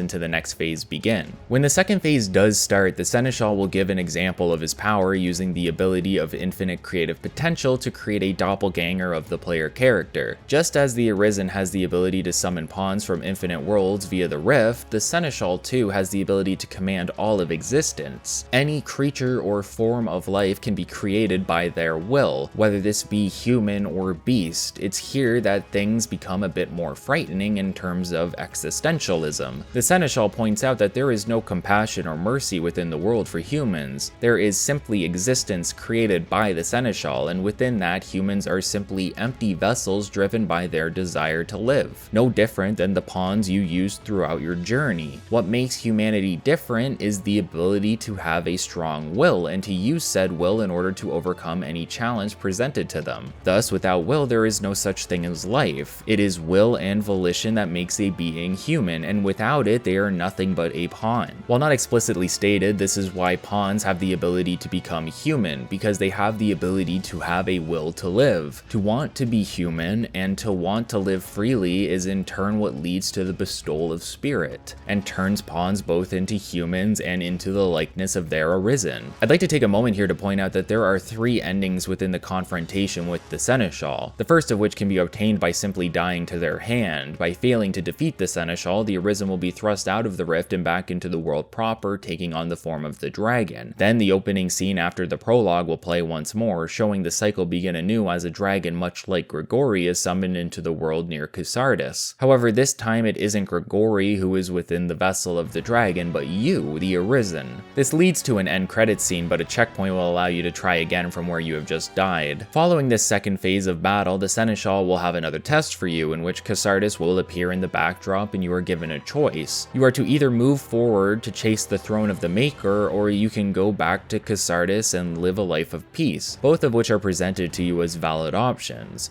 Choosing to return to Cassardis will lead to the peace ending, in which you will appear on the beach of Cassardis without your pawns or gear. You can then run into Kina near Cassardis' gate, and the Seneschal will comment on how fear has bested you, meaning that they will have to find a new Arisen to mold for the trial. Again, a checkpoint is made here, so once both endings and achievements have been earned, you can continue the story to see the game to its proper conclusion. As you journey away from Cassardis and towards the throne, you will run into phantom versions of individuals from your past. Characters like Mason, the Duke, and even the leader of Salvation. You'll see Celine and your beloved, as well as Mercedes and more. All of these NPCs will suggest in some way that you should consider turning back, while also attempting to fight you. It is then that the trial is to see how your will stands up to the fear of leaving everything behind, to leave your existence behind and all of those you have formed bonds with. Fear is just as deadly as combat in terms of your will, and you must then show your resolve as the Arisen by continuing to move forward. Once you make it to the end, the Seneschal will reveal themselves to be Savan, who will challenge you to one final battle alongside his own own original main pawn, with you being allowed to summon yours as well. If you are on a New Game Plus playthrough and connected online, the reveal of Savon will be that of a random Arisen, who has completed the game as well as their main pawn, leading to a more dynamic reveal, with the battle playing out much the same way. If offline, the previous incarnation of your own Arisen will be revealed instead. I cannot recommend going through the game a second time enough. It's almost mandatory to truly experience every feature the game has to offer, and little design choices like this, them considering to show you online players during your next playthroughs, shows the level of care that went into the game's overall development. Defeating the Seneschal's pawn is easy enough, but Savon himself must be grappled by your pawn in order to have a final hit landed to end the fight. From here, Savon will see you as worthy for the throne and present to you the God's Bane, a weapon with the ability to kill all of the immortal, including God themselves. Before that, however, you can ask Savon various questions to learn some of the backstory and lore behind the creation of the world and what the Seneschal actually is. Rather than being truly God, Savon points out that the Seneschal is more a steward to the world itself. It is the world that holds dominion over all existence, but the Seneschal controls that of living beings. In a way, the entirety of existence is part of the world's endless loop, and it is the will of the world itself to create those that will allow it to continue existing. That does not mean the world is singular, however. As has already been pointed out, the pawns exist within the rift and travel to endless worlds, all of which have their own infinite cycle. Savon points out that much like a ring, there is no start or end to the world, and thus no way of that for humanity to reach some form of final terminus. If there is, it would only be seen by that of a greater power or existence, potentially something that has created the world that dictates you. The entirety of existence within your perception is a cycle. Life does not last forever, but neither does death. Everything repeats on and on. There is no explanation for it past this, as humanity, even the Seneschal, do not have the capacity to break free for an outward glance looking in. Savon asks you to end his infinite existence with the God's Bane, and you can oblige. He does not feel sadness over this, only happiness that he has finally been released from the prison of eternity. At this point, you have truly become the Seneschal. You exist within your own domain, and there is no escape from here. By sitting on your throne, you may visit Cassardis and Gran Soren specifically, but you will appear invisible and pass through any NPCs you come into contact with. It's an interesting situation, as Gran Soren seems to have been put back into a state before the Everfall collapse, suggesting that time has either reverted to some point before the dragon, or existence itself has been manipulated in some means where people will not remember that you were alive at all. It's possible that all of the destruction from the dragon gets reverted, and that the people of the world go on living as if it never happened, potentially reverting the existence of the Dragonforged and the Duke as well, since they also took part in the conflict against Gregory. It's not very clear, but the world is yours to look over now, and at some point within the future, you may summon your own dragon to begin the cycle anew, so you may find your own Arisen. Essentially, it seems history may simply not exist. We do not truly know how far back or forward time may pass before returning to the beginning of the cycle and the creation of the dragon. We know of history via the Dragonforged and Edmund, but when we become the Seneschal, we only see from the perspective of where we began. Was our beginning then the beginning of the cycle, or was there truly a time before us? In this sense, it seems as though life truly is for nothing other than to keep the world moving through its cycle. Humans don't exist via free will, but simply through the will to survive, and you are merely a being the world has employed in order to keep things moving smoothly. It's rather bleak. There's no real reason to continue what you're doing outside of wanting to live until you don't, until you are ready to find a new Seneschal, or you begin to simply run out of the energy necessary to keep the world spinning. There's another option here, however, a means of breaking the cycle somewhat, but probably not fully. The only way to escape this domain and finish the game proper is to place the God's Bane at your chest and end your own life with the only weapon that will allow it. The God's Bane has always had this function since you received a version of it from Gregory. You could essentially force a game over with it if you wanted to, but this time it's different. This time you are the Seneschal, and you can end your own existence before a replacement for you has been found. What this means is unclear. You can end your life and your pawn will come to be by your side. Then both of you will begin to fall from the rift and begin traveling through the Everfall. Your pawn will call out to you as you exit the Everfall into the skies above Cassardis. As this happens, it seems as though multiple versions of your pawn begin to consolidate into one another, suggesting suggesting that there are infinite versions of your pawn for infinite worlds potentially. You both fall into the water near the beach and soon your body is washed ashore, but as you awake in a panic, it is not you that calls out, but your pawn calling for their master. We are no longer watching the Arisen at this point, but the pawn who has taken the Arisen's form. Back on the beach of Cassardis as your beloved comes to greet you. Your beloved will thank you and appears to understand that you were not the Arisen but their pawn instead. Your beloved then realizes there are forces at work that go beyond the comprehension of humanity, but they are simply happy to have you here with them now. You walk off together into Cassardis, thus ending the game, but whether or not the cycle has ended is left up in the air. Realistically, it seems it has not. You seem to once again exist within the world, but said world seems to have memories of you as the Arisen and thus the dragon. Does this mean that the cycle has been broken? That time can now move past the knowledge of the dragon's destruction, and society and humanity can now progress through history rather than returning to a point where another Arisen must be chosen. The cycle may not be able to be broken, but this is the first time we have witnessed a Seneschal remove themselves from the equation without a replacement. How does the world handle that?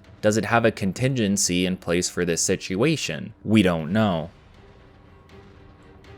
This is the end of Dragon's Dogma's storyline, but not necessarily the end of the journey entirely. As I mentioned, there is hard mode and speedrun mode to take part in, as well as New Game Plus, which changes a few things here and there, such as adding the Riftstone that allows you to continue fighting the Dragon. With the end comes a lot of questions. The story and lore within the game is explained rather thoroughly at times, while leaving countless greater questions left unanswered. Whether or not we will ever have answers to these questions, I'm not really sure. Dragon's Dogma Online is an entry I have never had the experience of playing. I don't know its storyline or if it attempts to shed light on some of the questions posited within the original game. Dragon's Dogma 2 is also in the works at this point and could potentially focus on a new cycle within one of the infinite worlds, or perhaps explore the world of the original game after the death of our Seneschal. It's up in the air currently. What I do know is that Dragon's Dogma is one of the most unique experiences out there for its time. It's a rare thing to have a game so mechanically unique and intensive while producing a storyline so full of existential curiosity. I believe on the surface that this game can look somewhat generic at a glance, but once you try it and really get into it, once you begin to experience all of the features the game presents and see the inspiration it pulls from, I believe that it is very easy to gain a deep appreciation for its effort and design. It's a game that looks at every little mechanic and tries to make it impactful. Lanterns are useful and require upkeep.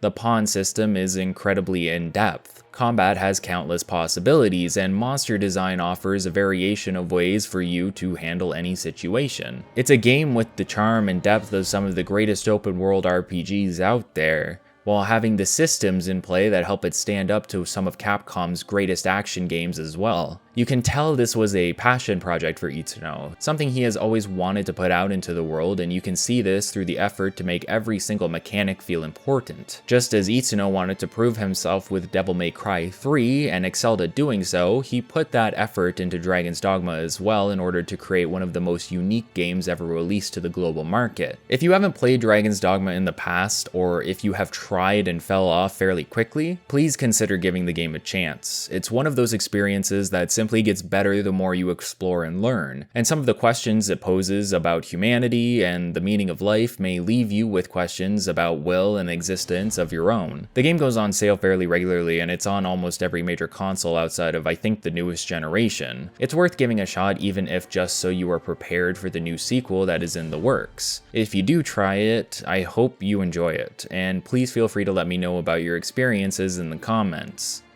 Thanks for watching, everyone.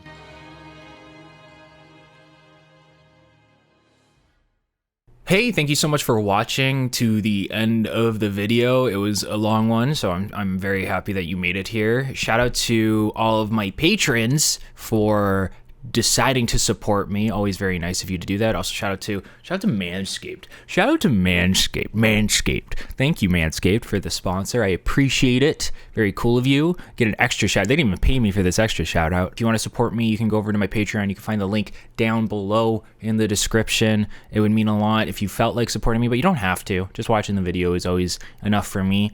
This is just a little bit extra. It gets you shouted out, or your name in the credits here. Probably here, usually here. All right, Ralkar, Triton 8, Snowcart, Prime XD, Ashtray, and Disparity, thank you so much for the G-Rank tier pledge. Beyond the Time, Nolan Brookman, Moal Kasemi, Captain Zeba, and Cyberworm, thank you so much for the G-Rank tier.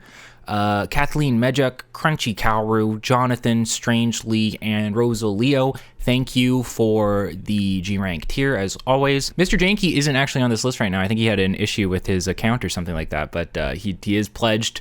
So shout out to him for that. And also big shout out to Mr. Janky for helping me out with the script, as he did with the New Vegas script. Always a big help.